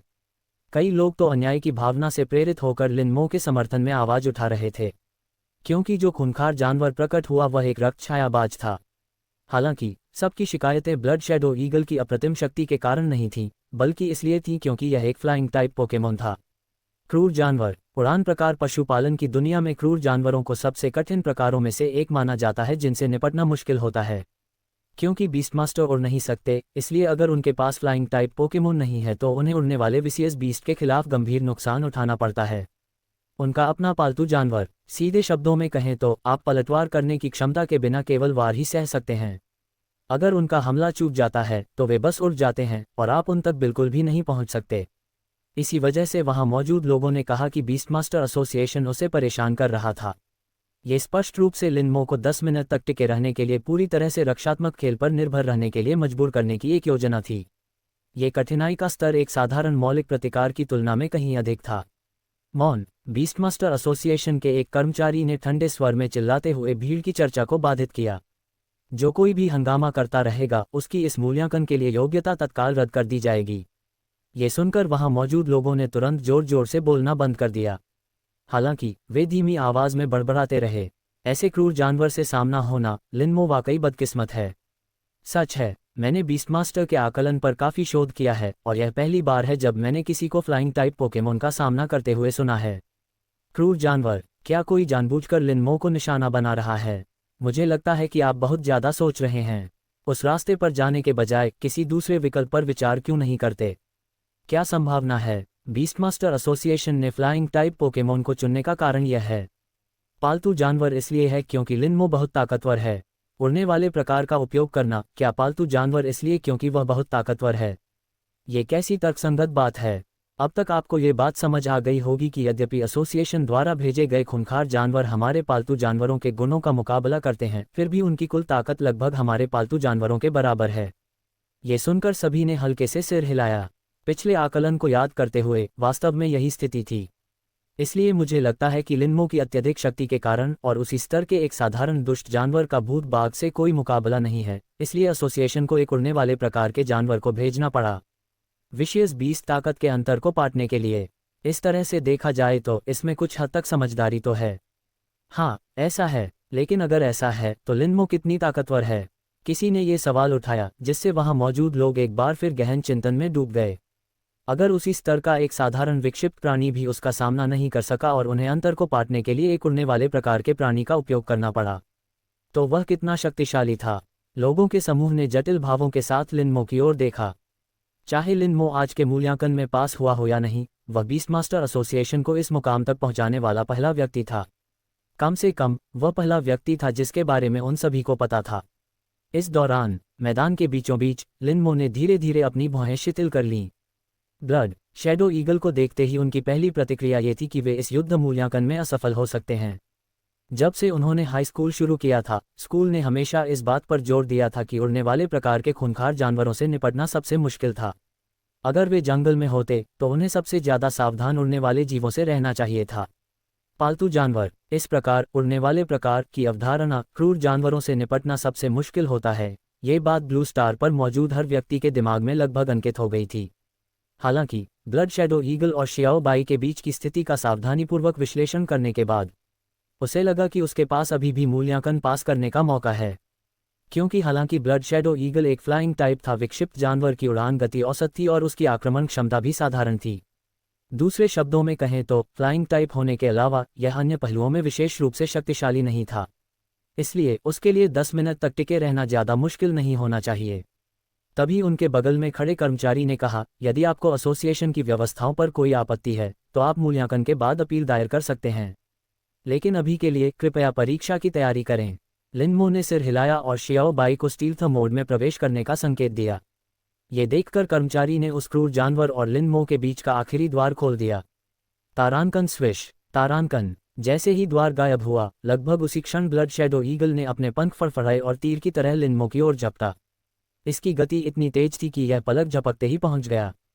हालांकि जियाओ बाई उससे भी तेज था। जैसे ही ब्लड शैडो ईगल ने अपने पंख फड़फड़ाए, अचानक हवा में से 4 मीटर चौड़ा जलधुंध का बादल प्रकट हुआ, जिसने लिनमो को घेर लिया। एक खूंखार जानवर के लिए 4 वर्ग मीटर का क्षेत्र बहुत बड़ा नहीं था, लेकिन ये लिनमो को छिपाने के लिए काफी से अधिक था। इसी दौरान एक जल ब्लेड प्रकट हुआ और तेजी से आ रहे रक्त छाया ईगल की ओर तेजी से बढ़ा। चीख! ब्लड शैडो ईगल ने एक तीखी चीख निकाली, अपने पंखों को हल्के से फड़फड़ाया और अचानक 2 मीटर ऊपर उड़ गया, जिससे वह आसानी से वाटर ब्लेड से बच गया। फिर उसने अपने पंख फिर से फड़फड़ाए और एक तीर की तरह पानी की धुंध की ओर गोता लगाया, जहां लिनमो मौजूद थी। गर्जन! जैसे ही उसके सामने एक जल तलवार प्रकट हुई और एक बार फिर रक्त छाया बाज की ओर बढ़ी, जियाओ बाई ने धीमी सी गुर्राहट निकाली। अब तक ब्लड शैडो ईगल लगभग वाटर मिस्ट के ठीक सामने पहुंच चुका था, लेकिन आने वाले वाटर ब्लेड ने उसे फिर से चकमा देने पर मजबूर कर दिया। और जब वह चकमा दे रहा था, तारांकन स्विश! तारांकन! जलधुंध का एक और बादल प्रकट हुआ, जो पहले वाले से जुड़कर 8 मीटर के दायरे में फैले जलधुंध का एक क्षेत्र बना दिया। 8 मीटर की त्रिज्या! वह 8 मीटर व्यास का एक वृत्त था, जिसका क्षेत्रफल लगभग 50 वर्ग मीटर था। इतने बड़े क्षेत्र को देखकर हवा में मंडराता हुआ ब्लड शैडो ईगल थोड़ा चकित रह गया। क्योंकि यह जलधुंध के पार नहीं देख सकता था, इसलिए ये लिनमो की स्थिति का पता लगाने में असमर्थ था। परिणामस्वरूप वह अपनी निगाहें केवल जियाओ बाई पर ही टिका सका। जब जियाओ बाई ने ब्लड शैडो ईगल की निगाहें देखीं, तो उसने तुरंत एक हल्की सी गुर्राहट की और अपने दांतों को भयंकर रूप से प्रदर्शित किया। यह एक उत्तेजक इशारा था। चीख! ब्लड शैडो ईगल क्रोधित हो गया। गुस्से में चीखते हुए उसने सीधे जियाओ बाई पर छलांग लगाई। गर्जन! जियाओ बाई ने भी धीमी दहाड़ लगाई और फिर एक और जल तलवार ने रक्त छाया ईगल पर प्रहार किया। ब्लड शैडो ईगल ने अपने पंख फड़फड़ाए, आसानी से वाटर ब्लेड से बचते हुए बिना गति धीमी किए जियाओ बाई की ओर तीर की तरह अपनी उड़ान जारी रखी, और इसका जवाब जियाओ बाई द्वारा दागे गए दूसरे जल ब्लेड से मिला। हालांकि शायद जियाओ बाई के थोड़े घबराए होने के कारण ये वाटर ब्लेड स्पष्ट रूप से लक्ष्य से चूक गया। अगर ब्लड शैडो ईगल चकमा भी नहीं देता तो भी उसे चोट नहीं लगती। चीख! ये देखकर ब्लड शैडो ईगल ने एक चीख निकाली और सीधे अपने चमकदार, नुकीले पंजों को आगे बढ़ाकर जियाओ बाई के सिर की ओर उग्रता से हमला किया। गर्जन! तेज धार वाले पंजों का सामना करते हुए जियाओ बाई ने सीधे उनका मुकाबला करने का विकल्प नहीं चुना। इसके बजाय वह सीधे पीछे की ओर कूदकर उनसे बच गया, और लगभग उसी समय अचानक बगल से एक जल ब्लेड निकला और ब्लड शैडो ईगल के बाएं पंख पर जा गिरा। सस! पंख बिखरे पड़े थे, खून के छींटे पड़े थे। ब्लड शैडो ईगल के पंख पर जिस जगह पर चोट लगी थी, वह जगह पूरी तरह से 1 फुट लंबी दरार से फट गई थी। हालांकि कोन के कारण यह घाव बहुत गहरा नहीं था, इसलिए चोट को गंभीर नहीं माना गया, लेकिन फिर भी इसके कारण ब्लड शैडो ईगल लड़खड़ा गया और लगभग हवा से गिरने ही वाला था। क्योंकि चोट उसके पंख पर लगी थी, इसलिए अब जब भी वह हिलता डुलता उसे तीव्र दर्द महसूस होता था। फुफकार! एक ही समय पर इस दृश्य को देखकर आसपास खड़े सभी दर्शकों ने सामूहिक रूप से ठंडी हवा की एक गहरी सांस ली। ऐसी स्थिति में जहां गुणों का प्रतिकार किया जा रहा था, सबसे मुश्किल उड़ने वाले पालतू जानवर का सामना करते हुए लिनमो वास्तव में प्रहारों के दूसरे ही आदान प्रदान में अपने प्रतिद्वंद्वी को घायल करने में कामयाब रहा।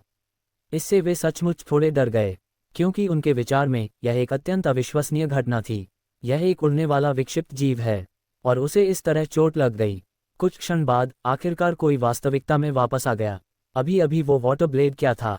घोस्ट टाइगर द्वारा दागा गया वाटर ब्लेड तो साफ तौर पर चकमा दे दिया गया। मैं भी पूछना चाहता हूँ, मैंने तो ये देखा ही नहीं कि वाटर ब्लेड कब दागा गया था। मैं भी! उद्धरण चिन्ह ... उद्धरण चिन्ह। इस प्रश्न ने व्यापक रूप से लोगों के मन में हलचल मचा दी। इससे पहले उनका पूरा ध्यान ब्लड शैडो ईगल पर केंद्रित था, उन्होंने इस बात पर बिल्कुल भी ध्यान नहीं दिया था। वह वाटर ब्लेड ही था जो चूक गया। वह वाटर ब्लेड जो चूक गया।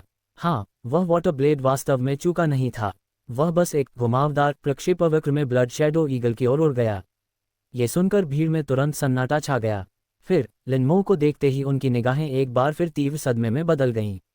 वाटर ब्लेड को घुमावदार तरीके से उड़ाने में सक्षम होना इस बात का संकेत है कि कौशल में निपुणता हासिल कर ली गई है। लिनमो अभी सिर्फ एक प्रशिक्षु पशु गुरु है, फिर भी उसके पास पहले से ही निपुणता स्तर का कौशल है। इससे उन सभी को ऐसा महसूस हुआ कि वे पूरी तरह से कमजोर हैं। विशेषकर वे दर्जन भर लोग जो लिनमो को एक फ्रेशमैन के रूप में जानते थे, इस समय उनकी मनोदशा सदमे की नहीं बल्कि घोर आश्चर्य की थी। नवा आगंतुक! इसका मतलब है कि लिनमो केवल आधे साल से ही प्रशिक्षु पशु गुरु है। 6 महीने के भीतर उसने न केवल अपने पालतू जानवर को परिपक्व अवस्था तक पहुंचाया, बल्कि ऊर्जा मूल्य के मामले में भी उन्हें पूरी तरह से पछाड़ दिया। 6 महीने के भीतर उसने केवल 2.5 घंटे में सिद्धांत संबंधी मूल्यांकन के सभी प्रश्नों के उत्तर दे दिए और पूरे अंक प्राप्त किए। 6 महीने में ही उसने अपने पालतू जानवर की कौशल दक्षता को महारत स्तर तक पहुंचा दिया। इसे पूरा करने के लिए किस तरह के असाधारण जीनियस की ज़रूरत होगी।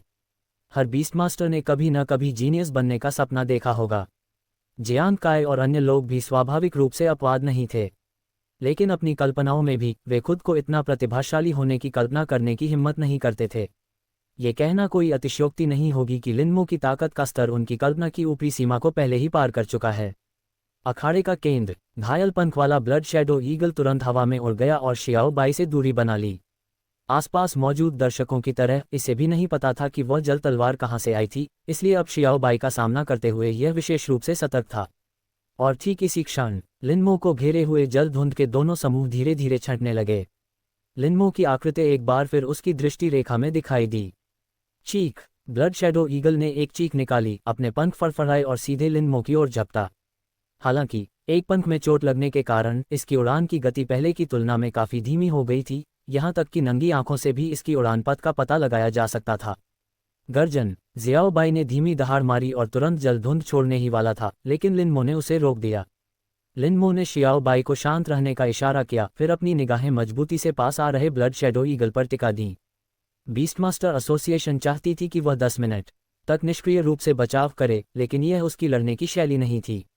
लड़ाई लड़ने का उनका पसंदीदा तरीका हमेशा से ही चीज़ों को जल्दी खत्म करना रहा था। ब्लड शैडो ईगल के नुकीले पंजे लगभग अपने ऊपर आते देख लिनमो अचानक हिल गया। अपनी 4 सेकंड से भी कम समय में 100 मीटर की दूरी तय करने की रफ्तार के साथ वह पूरी ताकत से एक तरफ तेजी से दौड़ा और बाल बाल ब्लड शैडो ईगल के पंजों से बच निकला। चीख! ब्लड शैडो ईगल को बिल्कुल भी उम्मीद नहीं थी कि उसका पंजा चूक जाएगा। कुछ पल के लिए स्तब्ध होकर हिचकिचाने के बाद उसने अपने पंख फड़फड़ाए और लिनमो का पीछा करने लगा। उसी क्षण एक वाटर ब्लेड तेजी से आगे बढ़ा और सटीक रूप से अपने दूसरे पंख पर जा गिरा। सस! काटने की जानी पहचानी आवाज के बीच ब्लड शैडो ईगल के इस पंख पर लगभग 7 या 8 इंच लंबा एक घाव चीर दिया गया, और इस बार घाव पूरे 3 या 4 इंच गहरा था। पंखों के बीच की दरारों से भारी मात्रा में खून बह निकला, जिससे ब्लड शैडो ईगल का पूरा पंख खून की तरह लाल हो गया। चीख! ब्लड शैडो ईगल ने दर्द भरी चीख निकाली। असहनीय पीड़ा सहते हुए उसने अपने पंखों को बेतहाशा फड़फड़ाया, लेकिन उसका विशाल शरीर फिर भी जमीन पर बुरी तरह गिर पड़ा। इस दृश्य को देख रहे आसपास के सभी दर्शक सदमे से भर गए और क्षण भर के लिए अवाक रह गए। ब्लड शैडो ईगल का सबसे बड़ा फायदा उसकी उड़ने की क्षमता थी, लेकिन अब यह स्पष्ट रूप से उड़ नहीं सकता था, और एक ब्लड शैडो ईगल जो उड़ नहीं सकता वह घोस्ट टाइगर के सामने एक खिलौने के समान है। तो इस समय इस लड़ाई का वास्तव में एक परिणाम निकल चुका है। बस ये परिणाम बहुत जल्दी, बहुत अचानक आया, जिससे वे क्षण भर के लिए प्रतिक्रिया करने में असमर्थ हो गए। क्योंकि उन सभी को लगा था कि लिनमो परीक्षा पास कर लेगा, लेकिन उन्हें यह नहीं लगा था कि लिनमो ब्लड शैडो ईगल को हरा सकता है। हालांकि परिणाम के दृष्टिकोण से इन दोनों नतीजों में कोई अंतर नहीं है, लेकिन इन बीस्टमास्टर्स के लिए इसका महत्व बिल्कुल अलग है, क्योंकि उनके विचार में उड़ने की क्षमता वाले पालतू जानवर को हराना एक असंभव कार्य है। लेकिन अब लिनमो ने इस असंभव कार्य को पूरा कर लिया है। इसके अलावा उन्होंने इसे बेहद कम समय में पूरा कर लिया। ये सचमुच सचमुच सचमुच अविश्वसनीय है। वह वास्तव में जीत गया। बेहद शानदार। तो जब उसने पहले घोस्ट टाइगर को हमला करने से रोका था, तो असल में वह दुश्मन को लुभा रहा था। खुद को चारा बनाकर ब्लड शैडो ईगल के हमले को रोकने के क्षण में घोस्ट टाइगर को निर्णायक प्रहार करने देना। वह न केवल बलवान है, बल्कि इतने कम समय में ऐसी रणनीति सोच पाना उसकी युद्ध प्रतिभा को उत्कृष्ट साबित करता है। बहुत तेज, सचमुच बहुत तेज। मैं कसम खाता हूँ, लिनमो निस्संदेह मेरे जीवन में देखा गया सबसे प्रतिभाशाली व्यक्ति है, इसमें कोई शक नहीं। यहाँ भी ऐसा ही। उद्धरण चिन्ह ... उद्धरण चिन्ह। अब जाकर भीड़ को आखिरकार अपनी आवाज मिली, और वे अपनी प्रशंसा व्यक्त करने से खुद को रोक नहीं सके। लिनमो ने उन्हें जो झटका दिया वह वाकई बहुत तीव्र था। सिर्फ वे ही नहीं, यहाँ तक कि बीस्टमास्टर एसोसिएशन के कर्मचारी भी क्षण भर के लिए वास्तविकता में वापस आने में असमर्थ रहे। वहां मौजूद दर्शकों की तरह उन्हें भी लिनमो से इतनी जल्दी जीत हासिल करने की उम्मीद नहीं थी। जब उन्होंने भीड़ की बातचीत सुनी तभी उन्हें होश आया, और फिर वे तुरंत ब्लड शैडो ईगल की हालत देखने के लिए आगे बढ़े। ब्लड शैडो ईगल की युद्ध क्षमता खत्म हो जाने की पुष्टि करने के बाद कुछ कर्मचारियों ने घोषणा की कि लिनमो ने मूल्यांकन सफलतापूर्वक पास कर लिया है। फिर उन्होंने लिन मो को एक प्राथमिक बीस्ट मास्टर की पहचान का प्रतीक चिन्ह जारी किया। बैज कांस्य रंग का था, जो देखने में बेहद प्राचीन और सरल लग रहा था। ये गोलाकार था, लगभग एक पिंग पोंग गेंद के आकार का, जिस पर एक व्यक्ति और एक जानवर के माथे छूने का दृश्य उकेरा गया था। पैटर्न के नीचे छोटे अक्षरों में एलिमेंट्री उकेरा गया था। और जिस क्षण लिन मो को बैज मिला, बूम, उसके चेतना सागर में एक जोरदार विस्फोट की आवाज सुनाई दी। उसके पशु प्रबंधन स्थल के अंदर अचानक एक असामान्य घटना घटित हुई। जैसे ही उसने वह जोरदार धमाका सुना, लिन मो एक पल के लिए स्तब्ध रह गई। उसे लगा कि आसमान में बिजली कड़क रही है। जब पशु वशीकरण क्षेत्र में परिवर्तन शुरू हुआ, तब उसे एहसास हुआ कि वह ध्वनि उसके चेतना सागर से आ रही थी। फिर उसने मैदान पर रुकने की हिम्मत नहीं की, बल्कि तुरंत दौड़कर बीस्ट मास्टर एसोसिएशन के डेटाबेस की ओर वापस चला गया। अपनी जानी पहचानी पुरानी जगह पर बैठते हुए उसे अंततः सुकून महसूस हुआ और उसने अपनी चेतना को अपने चेतना सागर में डुबोकर पशु वशीकरण स्थल में हो रहे परिवर्तनों का अवलोकन किया। उसने देखा कि उस जोरदार धमाके के बाद पशु वशीकरण स्थल के अंदर पहले शांत रहने वाला समुद्री जल अचानक उग्र रूप से उफान मारने लगा। ऐसा महसूस हो रहा था मानो समुद्र की सतह के नीचे कुछ बहुत तेजी से कंपन कर रहा हो। इसके तुरंत बाद समुद्र से घिरा हुआ द्वीप भी हिंसक रूप से कांपने लगा। द्वीप पर मौजूद हर चीज द्वीप के भूकंप के झटकों के साथ कांप रही थी, जिसमें द्वीप के केंद्र में स्थित विशाल पर्वत भी शामिल था, जो हिंसक रूप से हिल रहा था। ये दृश्य, इससे लिन मो थोड़ी घबरा गई। उसे इस बात की चिंता थी कि द्वीप के केंद्र में स्थित पहाड़ ढह जाएगा, और उसे इस बात की भी चिंता थी कि इसके कारण उसका पशुपालन स्थल भी नष्ट हो जाएगा। हालांकि वह जल्दी ही शांत हो गया, क्योंकि उन्हें एहसास हुआ कि पशुओं को वश में करने के क्षेत्र में ये बदलाव उनके प्राथमिक पशु स्वामी बनने से संबंधित होना चाहिए। दूसरे शब्दों में कहें तो ऐसी प्रतिक्रिया अच्छी बात होनी चाहिए। और तथ्य बिल्कुल वैसे ही थे जैसा उन्होंने अनुमान लगाया था, क्योंकि उन्होंने पाया कि भीषण भूकंपों के कारण द्वीप का क्षेत्रफल लगातार बढ़ रहा था। उसी समय द्वीप पर स्थित पर्वत भी धीमी लेकिन स्थिर गति से ऊपर उठ रहा था। इसके अलावा द्वीप के चारों ओर समुद्र की सतह का क्षेत्रफल लगातार बढ़ रहा था। इन बदलावों से लिन मो बेहद खुश हो गई। ये जानना जरूरी है कि अन्य बीस्ट मास्टर्स जो अपने पशुओं को वश में करने के क्षेत्र का विस्तार करना चाहते थे, उन्हें ध्यान के माध्यम से धीरे धीरे संचय करना पड़ता था। ये पत्थर से रिश्ते पानी की तरह था, समय के साथ धीरे धीरे जमा होने वाली प्रक्रिया। लेकिन उसके पशु वशीकरण क्षेत्र का विस्तार नग्न आंखों से दिखाई देने वाली गति से हो रहा था, और विस्तार का पैमाना अत्यधिक बढ़ा चढ़ाकर पेश किया गया था। अगर दूसरों को इसके बारे में पता चलता तो वे निश्चित रूप से उसके साथ एक राक्षस जैसा व्यवहार करते। लगभग 15 मिनट बाद परिवर्तन समाप्त हो गया, और इस समय लिन मो का पशु वशीकरण क्षेत्र पहले की तुलना में पूरी तरह से अलग हो चुका था। पहले द्वीप की लंबाई और चौड़ाई दोनों 5 किलोमीटर थी, लेकिन अब द्वीप की लंबाई और चौड़ाई दोनों 10 किलोमीटर तक पहुंच गई हैं। टिप्पणी: ये पहले से 2 गुना बड़ा नहीं था, ये पूरे 4 गुना बड़ा था। फिर द्वीप पर एक पहाड़ था। जब ये पर्वत पहली बार दिखाई दिया तो इसकी चोटी बादलों में छिपी हुई थी। इस पशु प्रशिक्षण स्थल के मालिक लिन मो भी इसका पूरा रूप नहीं देख पाए थे। इस चढ़ाई के बाद भी लिन मो को पहाड़ की ऊंचाई का पता नहीं था, लेकिन वह इस बात को लेकर आश्वस्त हो सकता था कि पर्वत पहले से भी अधिक राजसी और भव्य दिख रहा था, मानो आकाश को सहारा देने वाला एक विशाल स्तंभ हो जिसमें एक राजसी आभा थी। अंत में द्वीप के चारों ओर समुद्र की सतह थी। पहले लिन मो की नज़र में द्वीप के चारों ओर 5 किलोमीटर तक ही समुद्र दिखाई देता था। इससे आगे का दृश्य अराजकता से भरा हुआ था, लेकिन अब वह द्वीप के चारों ओर 10 किलोमीटर तक देख सकता था। दूसरे शब्दों में कहें तो महासागर का क्षेत्रफल भी पहले की तुलना में 4 गुना बढ़ गया था। तथापि ये सब महज सतही बदलाव थे। लिन मो को सबसे ज्यादा खुशी इस बात से हुई कि इस परिवर्तन के साथ उसके पशु वशीकरण क्षेत्र को एक और विशेषता मिल गई थी: नकारात्मक स्थिति हटाना। बीस्टमास्टर्स के लिए पालतू जानवरों का युद्ध में घायल होना वास्तव में आम बात है, इसलिए उन्हें शारीरिक चोटों का डर नहीं है। वे वास्तव में पालतू जानवरों की विभिन्न नकारात्मक स्थितियों को लेकर चिंतित हैं, जैसे जहर, गहरी नींद, श्राप, जलन, ठंड लगना इत्यादि। इन नकारात्मक स्थितियों से निपटना शारीरिक चोटों की तुलना में कहीं अधिक परेशानी भरा होता है। इसके अलावा यदि समय रहते इनका समाधान नहीं किया गया तो इनसे पालतू जानवर को स्थायी नुकसान होने की संभावना है। लेकिन नकारात्मक स्थिति हटाने के साथ सब कुछ अलग है। जब तक लिन मो पालतू जानवर को पशु प्रबंधन स्थान में रखता है, तब तक वह पालतू जानवर से विभिन्न नकारात्मक स्थितियों को दूर कर सकता है, जिससे वह अपनी युद्ध शक्ति को तेजी से पुनः प्राप्त कर सकता है।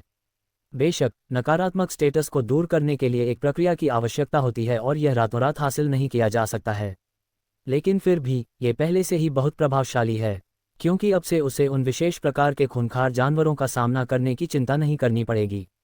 उदाहरण के लिए, विष विशेषता वाले दुष्ट जानवर। यह विशेष प्रकार के खूंखार जानवर का सबसे सामान्य प्रकार है। यदि किसी पालतू जानवर को किसी दूसरे जानवर के साथ लड़ाई के दौरान जहर लग जाता है तो उससे जल्द निपटना चाहिए, अन्यथा इसके गंभीर परिणाम हो सकते हैं। उदाहरण के लिए, पर्पल स्केल पायथन लिनमो का सामना पहले भी हो चुका था। यदि 24 घंटे के भीतर जहर को बेअसर नहीं किया जा सकता है तो निश्चित रूप से मृत्यु हो जाएगी। एक और महत्वपूर्ण बात भी है, कभी कभी पालतू जानवर को विश्रण के लिए ले जाने से वे कुछ बेहतरीन अवसरों से वंचित रह जाते हैं। पिछली सीक्रेट रियल्म यात्रा की तरह, क्योंकि गुवानमू और रेन युवान के पालतू जानवरों को जहर दे दिया गया था, इसलिए उन्हें जल्दी निकलना पड़ा। अन्यथा वे अन्य स्वर्ग और पृथ्वी के खजानों की तलाश में पूरी तरह से अंदर ही रह सकते थे। इसलिए नकारात्मक स्थिति हटाने की विशेषता वास्तव में बहुत अच्छी है। ये कहना भी कोई अतिशयोक्ति नहीं होगी कि इस विशेषता के साथ लिनमो उन विशेष प्रकार के क्रूर राक्षसों का सबसे बड़ा दुश्मन है। काफी समय बाद लिनमो आखिरकार इस बड़े आश्चर्य से उबर पाए।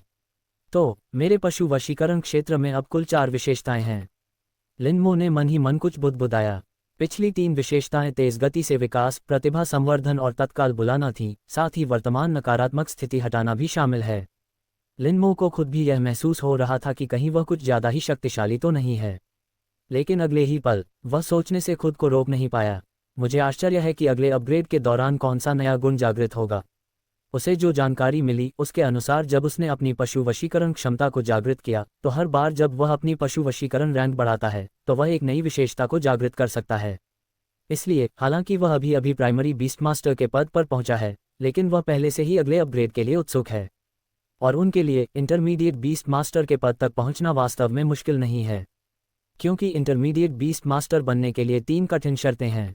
सबसे पहले, पशु को वश में करने वाले स्थान का क्षेत्रफल उस समय की तुलना में 2 गुना होना चाहिए जब ये प्रतिभा जागृत हुई थी। दूसरा, कम से कम एक पालतू जानवर की नस्ल का स्तर द्वितीय चरण या उससे ऊपर होना चाहिए। तीसरा, बीस्ट मास्टर और पालतू जानवर की समग्र युद्ध शक्ति द्वितीय चरण का सामना करने में सक्षम होनी चाहिए। क्रूर जानवर, और वह उनमें से 2 से पहले ही मिल चुका है। उनके लिए ऐसा लगता है मानो इंटरमीडिएट बीस्ट मास्टर बनने की कोई सीमा ही नहीं रह गई है। इसलिए उसे बस अपने पालतू जानवरों की युद्ध क्षमता को बढ़ाने के लिए कड़ी मेहनत करनी होगी। एक बार जब जियाओ बाई की युद्ध शक्ति द्वितीय चरण का सामना कर सकती है क्रूर जानवर, वह आगे बढ़ सकता है। दरअसल सटीक रूप से कहें तो यह उसकी, शियाओ बाई, जुवानवू और कुनपेंग की संयुक्त शक्ति है जो द्वितीय चरण का सामना कर सकती है। विक्षिप्त जानवर, जिसे उन्नति की शर्तों को पूरा करने के रूप में गिना जाता है, लेकिन उनकी वर्तमान स्थिति में अंतरिक्ष तत्व जुवानवू को बिल्कुल भी उजागर नहीं किया जा सकता, और कुनपेंग अभी परिपक्व अवस्था में नहीं पहुंचा है, इसलिए द्वितीय चरण के सामने वह आसानी से शिकार बन जाएगा। क्रूर जानवर, इसलिए वह केवल शियाओ बाई पर ही भरोसा कर सकता है। लेकिन अच्छी खबर यह है कि प्राइमरी बीस्ट मास्टर बनने के बाद कोई दूसरा पालतू जानवर रखने का अनुबंध कर सकता है, इसलिए कुनपेंग जल्द ही खुलकर और ईमानदारी से सामने आ सकेगा। फिर लिनमो ने अपनी अगली योजना के बारे में सोचा। यांग के साथ हुए 40 दिन के समझौते में अब केवल 20 दिन बचे हैं, इसलिए उनका अगला कदम जंगल में जाकर राजा के स्तर की योग्यता हासिल करना होना चाहिए। पालतू जानवर का अंडा, लेकिन उससे पहले वांग हाओ का मामला भी सुलझाया जाना चाहिए। वह बीस्ट मास्टर एसोसिएशन की पहली मंजिल की लॉबी में पहुंचा। लिनमो ने ली वेई के साथ एक सरल प्रक्रिया पूरी की और अपना बीस्ट मास्टर एसोसिएशन सदस्यता कार्ड प्राप्त कर लिया। श्रीमान लिन, एसोसिएशन के सदस्य बनने पर आपको बधाई हो। ली वेई ने मुस्कुराते हुए पूछा, क्या आप चाहेंगे कि मैं आपको सदस्य के अधिकारों और दायित्वों के बारे में समझा दूं? नहीं, धन्यवाद, लिनमो ने कहा, क्योंकि वह पहले ही संबंधित जानकारी से परिचित हो चुका था। बीस्टमास्टर एसोसिएशन के सदस्य के रूप में उसे वे अधिकार प्राप्त थे जिनके अलावा गुमनाम रूप से हत्या के इनाम घोषित करने की क्षमता भी थी, जिसकी वह हमेशा से लालसा करता रहा था। इसमें मिशन स्वीकार करने में प्राथमिकता, कम कमीशन शुल्क, पहचान संबंधी जानकारी की सख्त गोपनीयता आदि भी शामिल थे, और उसे केवल 10,000 चीनी युआन का वार्षिक सदस्यता शुल्क ही वहन करना पड़ता था। ये रकम किसी आम वेतनभोगी कर्मचारी के लिए छोटी नहीं थी, लेकिन एक बीस्टमास्टर के लिए तो ये सचमुच समुद्र में एक बूंद के बराबर थी। इसलिए बीस्टमास्टर एसोसिएशन में शामिल होने के बारे में उन्होंने बहुत पहले ही सोच लिया था, क्योंकि इससे उसे कोई नुकसान नहीं हुआ और यह सब उसके लिए लाभदायक था। सबसे सरल उदाहरण, यदि बीस्टमास्टर एसोसिएशन में उसके द्वारा घोषित इनाम सफल होता है तो एसोसिएशन एक निश्चित कमीशन वसूल करेगी। ये कमीशन इनाम की राशि का 5% था। यदि यह एक गुमनाम इनाम होता तो यह इनाम राशि का 10% होता, लेकिन अगर वह सदस्य होता तो कमीशन की राशि सीधे आधी हो जाती। दूसरे शब्दों में, सदस्य बनने के बाद वह केवल इनाम घोषित करके आसानी से अपनी सदस्यता शुल्क वापस कमा सकता था। क्यों नहीं, ये सोचकर लिन मो ने सीधे ली वेई से एक फॉर्म मांगा और फिर गुमनाम इनाम वाले कमरे में वापस चली गई। कमरे की स्थिति पहले जैसी ही थी। टेबल, कुर्सी और कंप्यूटर के अलावा वहां और कुछ नहीं था। लिनमो कंप्यूटर के सामने बैठी और कुशलतापूर्वक वांग हाओ की हत्या के लिए इनाम की घोषणा कर दी। कार्यकुशलता के लिए उन्होंने इनाम की राशि को कई स्तरों में विभाजित कर दिया। 3 दिनों के भीतर पूरा हुआ, 2 मिलियन का इनाम। 7 दिनों के भीतर पूरा किया गया, 1.5 मिलियन का इनाम। 7 दिन से अधिक होने पर 1 मिलियन का इनाम। उन्होंने ये कीमत एसोसिएशन की लॉबी में लगे सूचना बोर्ड पर उल्लिखित इनामों की कीमतों के आधार पर तय की। हत्या के सभी इनाम गुमनाम नहीं होते थे, इसलिए हत्याओं का वास्तव में एक बाजार मूल्य होता था। हालांकि इस बार लिन मो ने अपना कोडनेम बदल दिया। इससे पहले उसने जिन 2 गुमनाम इनामों की घोषणा की थी उनके कोडनेम क्रमशः कैंडल ड्रैगन और 9 अंडरवर्ल्ड्स थे। लेकिन इस बार उन्होंने इसे बदलकर कांटा कर दिया। ये संदेह से बचने का भी एक तरीका था। फिर दूसरों को गुमराह करने के लिए उसने आत्माओं को एकत्रित करने वाले पत्थर को खोजने के लिए इनाम की घोषणा भी की। इनाम की राशि 1 मिलियन, कोडनेम झींगा। ये सब खत्म करने के बाद वह 10 मिनट से अधिक समय तक वहीं बैठा रहा, जिसके बाद लिनमो पहली मंजिल की लॉबी में लौट आया। फिर उसने पास के एक बैंक से नकदी निकाली, पूछताछ टर्मिनल पर भुगतान पूरा किया और सफलतापूर्वक इनाम जमा करा दिया। वह टर्मिनल के सामने कुछ और मिनट तक इंतजार करता रहा। उसने नवीनतम इनाम संबंधी जानकारी में अपने द्वारा घोषित इनाम को देखा। कुछ देर विचार करने के बाद वह सीधे वांग हाओ की हत्या के इनाम की जानकारी ली वेई के पास ले गया और इनाम के पोस्टर के विवरण के बारे में पूछताछ करना चाहता था। मुझे खेद है श्रीमान लिन, मैं वास्तव में इस मामले में आपकी मदद नहीं कर सकता, ली वेई ने क्षमाप्रार्थी भाव से कहा। क्यों? मैं अब एसोसिएशन का सदस्य हूँ, क्या सदस्य भी पूछताछ नहीं कर सकते? लिन मो ने पूछा। नहीं, सदस्यों को भी गुमनाम पोस्ट करने वालों की जानकारी के बारे में पूछताछ करने का कोई अधिकार नहीं है, ली वेई ने कहा। इसके अलावा अगर आप पूछताछ कर भी लें तो यह व्यर्थ होगा, क्योंकि एसोसिएशन को गुमनाम पोस्ट करने वालों की विशिष्ट जानकारी नहीं पता है। आप गुमनाम इनाम घोषित करने की प्रक्रिया से परिचित हैं। अंदर के कंप्यूटर समय आधारित एन्क्रिप्टेड कोड का उपयोग करते हैं। जब तक संगठन के उच्च अधिकारी एक एक करके उनकी जांच करने में भारी प्रयास और पैसा खर्च नहीं करते, तब तक ये पता लगाना असंभव है कि सूचना पोस्ट करने वाला कौन है। यह ठीक है। लिनमो ऊपर से असहाय दिखाई दे रही थी, लेकिन मन ही मन राहत महसूस कर रही थी। उसने ऐसा गुमनाम इनामों की सुरक्षा सुनिश्चित करने के लिए किया था। आखिरकार एडवांस्ड बीस्ट टैमिंग अकेडमी के एक छात्र की हत्या करना बहुत बड़ा जोखिम था। एक बार जब ये पता चल गया कि वह इस साजिश का मास्टरमाइंड था, तो उसे संभवतः भारी कीमत चुकानी पड़ेगी। अब मैं सिर्फ खबर का इंतजार कर सकता हूँ, लिनमो मन ही मन सोचने लगा और एक बार फिर डेटाबेस की ओर लौट गया। इतनी सारी परेशानियों के बाद चारों तरफ घना अंधेरा छा गया था। सुरक्षा कारणों से वह आज रात केवल बीस्टमास्टर एसोसिएशन में ही बिता सकता था, क्योंकि सड़क के कोने पर खड़े वे दोनों लोग अभी भी वहीं खड़े थे। हालांकि इस बार उन्होंने बीस्टमास्टर आकलन से संबंधित जानकारी नहीं देखी, बल्कि इसके बजाय छठे रैंक के vicious beast crimson flame bird के बारे में जानकारी खोजना शुरू कर दिया, क्योंकि यान द्वारा उल्लेखित राजा स्तरीय योग्यता वाले पालतू जानवर का अंडा वास्तव में एक क्रिम्सन फ्लेम बर्ड का अंडा था। वह उस अंडे को पाना चाहता था और ये प्रारंभिक कदम आवश्यक थे। अगली सुबह तड़के लिनमो समय पर किंगयुआन अकादमी लौट आया। कुछ देर बाद हुयान खुशखबरी लेकर कक्षा में दाखिल हुई। आपने कुछ समय पहले फॉर्म में जो विकास सामग्री भरी थी, वह पिछले 2 दिनों में स्कूल में पहुंचा दी गई है। अब आप उसे अकादमिक मामलों के कार्यालय से खरीद सकते हैं। हालांकि अनुचित खरीद या लाभ के लिए पुनर्विक्रय को रोकने के लिए आप में से प्रत्येक केवल वही सामग्री खरीद सकता है जिसे आपने अपने फॉर्म में भरा है। अधिकांश लोगों ने इस नियम के प्रति अपनी समझ व्यक्त की। आखिरकार अकादमी द्वारा उपलब्ध कराई गई सामग्री बाहर से प्राप्त सामग्री की तुलना में काफ़ी सस्ती थी। मूल्य अंतर अर्जित करना वास्तव में आसानी से हो गया।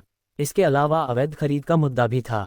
यदि आपको जिस दुर्लभ सामग्री की आवश्यकता है वह किसी दुश्मन द्वारा खरीद ली गई हो और वे जानबूझकर उसे अपने पास रखें और आपको बेचने से इनकार कर दें, तो यह वास्तव में घिनौनी माँ द्वारा घिनौनी चीज़ के लिए दरवाजा खोलने जैसा होगा, बेहद घिनौना। इसलिए अकादमी का दृष्टिकोण काफ़ी मानवीय था। मुझे आश्चर्य है कि क्या निकोंगलता इन सामग्रियों में से एक है। लिनमो की आंखों में थोड़ी सी उम्मीद झलक रही थी। निकोंग वाइन के लिए इनाम घोषित किए हुए 1 महीने से अधिक समय बीत चुका था, लेकिन अभी तक कोई सुराग नहीं मिला था। इसलिए अब उसे इनाम मिलने की ज़्यादा उम्मीद नहीं थी। अगर अकादमी के पास भी यह सुविधा नहीं होती तो उसे दूसरे तरीके खोजने पड़ते। साथ ही यदि अन्य सभी सामग्रियां पूर्ण हैं तो लिटिल वाइट सीधे विकसित हो सकता है। लिनमो भी इस बात को लेकर उतनी ही उत्सुक थी। उन्होंने पहले फॉर्म में जो सामग्री भरी थी उसमें निकोन वाइन के अलावा बाकी सभी सामग्री लिटिल वाइट के लिए थी, और उसके पास पहले से ही लिटिल वाइट के विकास के लिए सबसे महत्वपूर्ण आरोहण घास मौजूद थी। इसके साथ ही उसने बीस्टमास्टर एसोसिएशन के ट्रेडिंग प्लेटफॉर्म पर पहले जो कुछ खरीदा था वह भी इसमें शामिल है। अब जब तक फॉर्म पर दी गई सामग्री मौजूद थी तब तक लिटिल वाइट के पास विकास के लिए आवश्यक सब कुछ होगा। ये सोचकर कक्षा समाप्त होते ही वह स्थिति की जानकारी लेने के लिए अकादमिक मामलों के कार्यालय की ओर दौड़ा। उन्हें जो जवाब मिला उसमें अच्छी और बुरी दोनों खबरें थीं। अच्छी खबर यह थी कि सभी सामग्रियां लिटिल वाइट को जिन चीज़ों की जरूरत थी वे उपलब्ध थीं। बुरी खबर यह थी कि निकोन की लता नहीं मिली। हालांकि लिनमो मानसिक रूप से इसके लिए तैयार था, इसलिए वह ज़्यादा निराश नहीं हुआ। आखिरकार निकोन लता एसेंशियन घास की तरह एक ऐसी चीज़ थी जिसे पाना मुश्किल था। फिर उन्होंने सभी सामग्री खरीदने के लिए कुल 2.12 मिलियन खर्च किए। लिटिल वाइट की ज़रूरत है। ये कीमत कम नहीं थी, लेकिन अगर इन वस्तुओं को ग्रेशिया मॉल में बेचा जाता तो इनकी कीमत कम से कम 3 मिलियन या उससे अधिक होती। तो अकादमी ने वास्तव में उसे काफ़ी हद तक बचा लिया था। एक और कारण ये था कि लिनमो ने लिटिल वाइट के लिए जो विकास पथ चुना था वह भी अत्यंत कठिन स्तर का था, इसलिए सामग्रियों की कीमत स्वाभाविक रूप से अधिक होगी।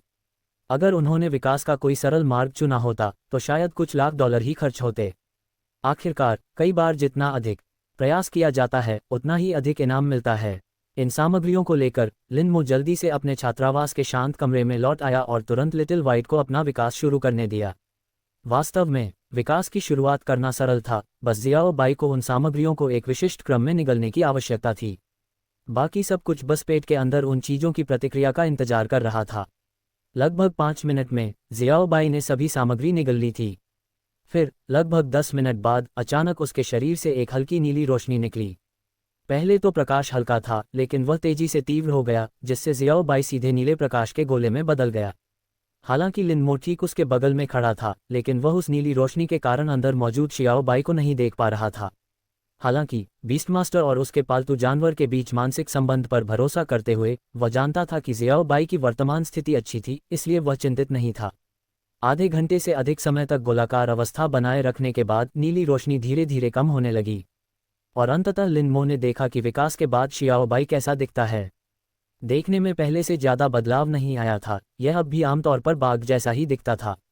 हालांकि जियाओ बाई के शरीर के चारों ओर अब गहरे नीले रंग की धुंध की एक परत छाई हुई थी, जो पहले मौजूद नहीं थी। धुंध घनी नहीं थी, फिर भी उसके छंटने के कोई संकेत नहीं दिख रहे थे। वह लगातार शियाओ बाई को घेरे हुए थी और ऐसा महसूस करा रही थी मानो वह किसी भी क्षण अंधेरे में गायब हो सकती है। इसके अलावा शियाओ बाई की आंखें भी थीं। उसकी आंखों की पुतलियां पहले सामान्य बाघ की तरह हरी थीं, लेकिन अब वे गहरे नीले रंग की हो गई थीं। इसके अलावा उसकी आंखों के चारों ओर छाई गहरी नीली धुंध असाधारण रूप से घनी थी, मानो उनसे लगातार धुंध निकल रही हो, जिससे पहले की तुलना में उसका वातावरण और भी भयावह हो गया था। ये डार्क स्टाइल वाइब, जैसा कि नेदर टाइगर से उम्मीद की जाती है। लिनमो ने मन ही मन कुछ बुदबुदाया और फिर ध्यान से शियाओ बाई की वर्तमान स्थिति का जायजा लिया। नाम सफ़ेद बाघ नीदर बाघ। विशेषता जल। योग्यता गोल्ड इंटरमीडिएट। जाति रैंक छठे क्रम का उच्च रैंक।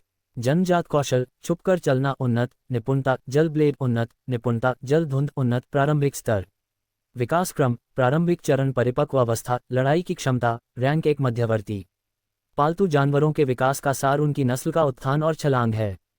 इसलिए विकास के बाद जियाओ बाई अपने पिछले भूत बाघ से वर्तमान अधर बाघ में परिवर्तित हो गया था। इसकी रेस रैंक भी मूल 5 रैंक एडवांस्ड से बढ़कर 6th ऑर्डर हाई रैंक हो गई थी। इसमें पूरे एक मेजर रैंक का सुधार हुआ था। अत्यंत कठिन विकास पथ से यही लाभ प्राप्त हुआ। यदि यह एक सरल विकास पथ होता तो शायद इससे जियाओ बाई को केवल 5वें रैंक के उन्नत स्तर से छठे रैंक के निम्न स्तर तक ही पहुंचने की अनुमति मिलती। और यद्यपि छठे रैंक का निम्न और छठे क्रम का उच्च रैंक दोनों ही छठे रैंक के थे, फिर भी अंतर बहुत बड़ा था।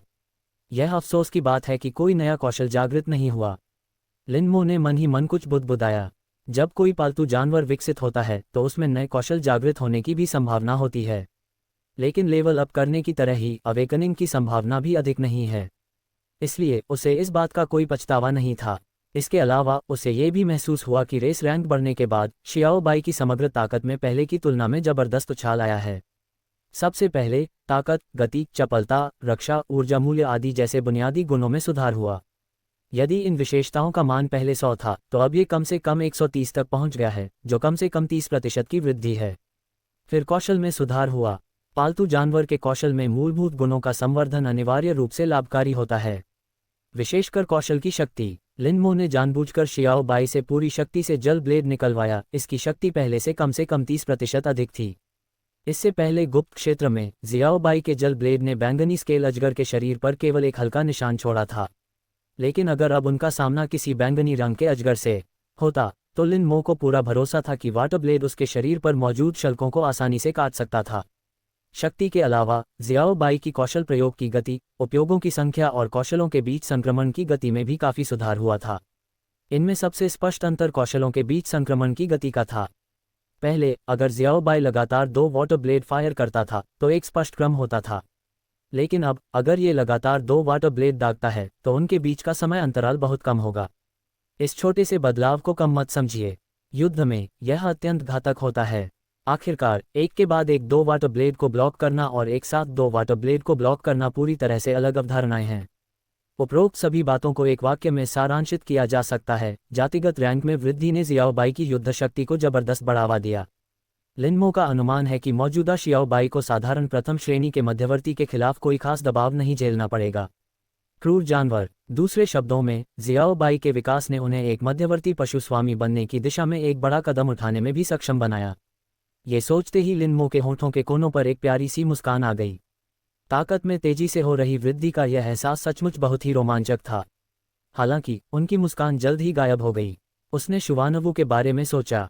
इस दौरान उसने जुवानवु के विकास के लिए आवश्यक अन्य अधिकांश वस्तुएं एकत्र कर ली थीं। अब केवल निकोंगलता ही गायब थी, लेकिन अब तक उन्हें निकोंगलता के बारे में कोई जानकारी नहीं थी। अगर सारे विकल्प विफल हो जाते हैं तो मुझे जंगल में ही अपनी किस्मत आजमानी पड़ेगी। लिन मो ने गणना की। वह वैसे भी जंगल में जा रहा था, शायद वह निकोंगलता के विकास के लिए उपयुक्त वातावरण में अपनी किस्मत आजमा सके। विचार के बाद ही क्रिया का अनुसरण किया गया। उसने तुरंत हुयान से संपर्क किया और लंबी छुट्टी का अनुरोध करना चाहा। 1 महीने की छुट्टी का अनुरोध कर रहा हूँ। हुयान को पहले लगा कि लिन मो सिर्फ 3 से 5 दिन की छुट्टी मांग रहा है, लेकिन जब उसे पता चला कि यह 1 महीने की छुट्टी है तो वह थोड़ा हैरान हुआ। तुम इतनी लंबी छुट्टी क्यों ले रहे हो? मैं अपने पालतू जानवर के विकास के लिए आवश्यक सामग्री खोजने जंगल जा रही हूँ, लिन मो ने कहा। इस स्तर पर उनका तर्क काफी पर्याप्त था। मैं समझती हूँ कि तुम अपने पालतू जानवर को जल्द से जल्द विकसित करना चाहते हो, लेकिन जंगल में जाना वाकई बहुत खतरनाक है। इसके अलावा मुझे नहीं लगता कि तुम्हें इतनी जल्दी करने की ज़रूरत है। अगर तुम थोड़ा और इंतज़ार करो तो शायद तुम उसे शहर से खरीद सकते हो। हुयान नहीं चाहती थी कि लिन मो कोई जोखिम उठाए। आखिरकार लिन मो जैसा छात्र निश्चित रूप से एक दुर्लभ प्रतिभा माना जाता था, यहाँ तक कि किंगयुआन में भी। मुझे पता है कि यह थोड़ा जोखिम भरा है, लेकिन मैंने एवोल्यूशन मटेरियल्स के बारे में कुछ खबरें सुनी हैं, इसलिए मैं इसे आजमाना चाहती हूँ। लिन मो ने थोड़ा झूठ बोला। मैं समझ गया। हुयान कुछ पल के लिए चुप हो गया। अगर लिन मो सिर्फ अपनी किस्मत आजमाने के लिए जंगल में जा रहा होता तो वह उसे मना सकता था, लेकिन चूंकि लिन मो के पास पहले से ही जानकारी थी, इसलिए उसे रोकना अनुचित होगा। आखिरकार एक बार जब आप विकास से जुड़ी सामग्री जैसी किसी चीज को खो देते हैं तो कौन जानता है कि आप उन्हें दोबारा कब पाएंगे। लेकिन अगर यह 1 महीने के लिए है तो आप राष्ट्रीय उच्च शिक्षा संस्थान प्रतियोगिता के लिए चयन से चूक सकते हैं। हुयान ने भौहें चढ़ा लीं। वह लिन मो के बारे में बहुत अच्छी राय रखता था। उन्हें एक समय ऐसा भी लगा था कि इस प्रतियोगिता में रूकी टीम के कप्तान के लिए लिन मो एकदम सही विकल्प हैं। लिन मो मुस्कुराए। दरअसल मैं इसीलिए आपसे मिलने आई थी। मुझे उम्मीद है कि आप मेरे लिए एक सीट आरक्षित करने में मेरी मदद कर सकते हैं। यह बहुत मुश्किल है। हुयान ने बेबसी से अपना सिर हिलाया। ऐसा नहीं था कि वह मदद करना नहीं चाहता था, लेकिन चयन निष्पक्ष और न्यायसंगत होना चाहिए था। अगर लिन मो मौजूद नहीं होती और फिर भी एक सीट आरक्षित कर दी जाती तो इससे निश्चित रूप से आलोचना होती। अगर मेरे पास ये हो तो क्या होगा? लिन मो ने एक वस्तु निकाली और उसे हुयान के सामने रख दिया।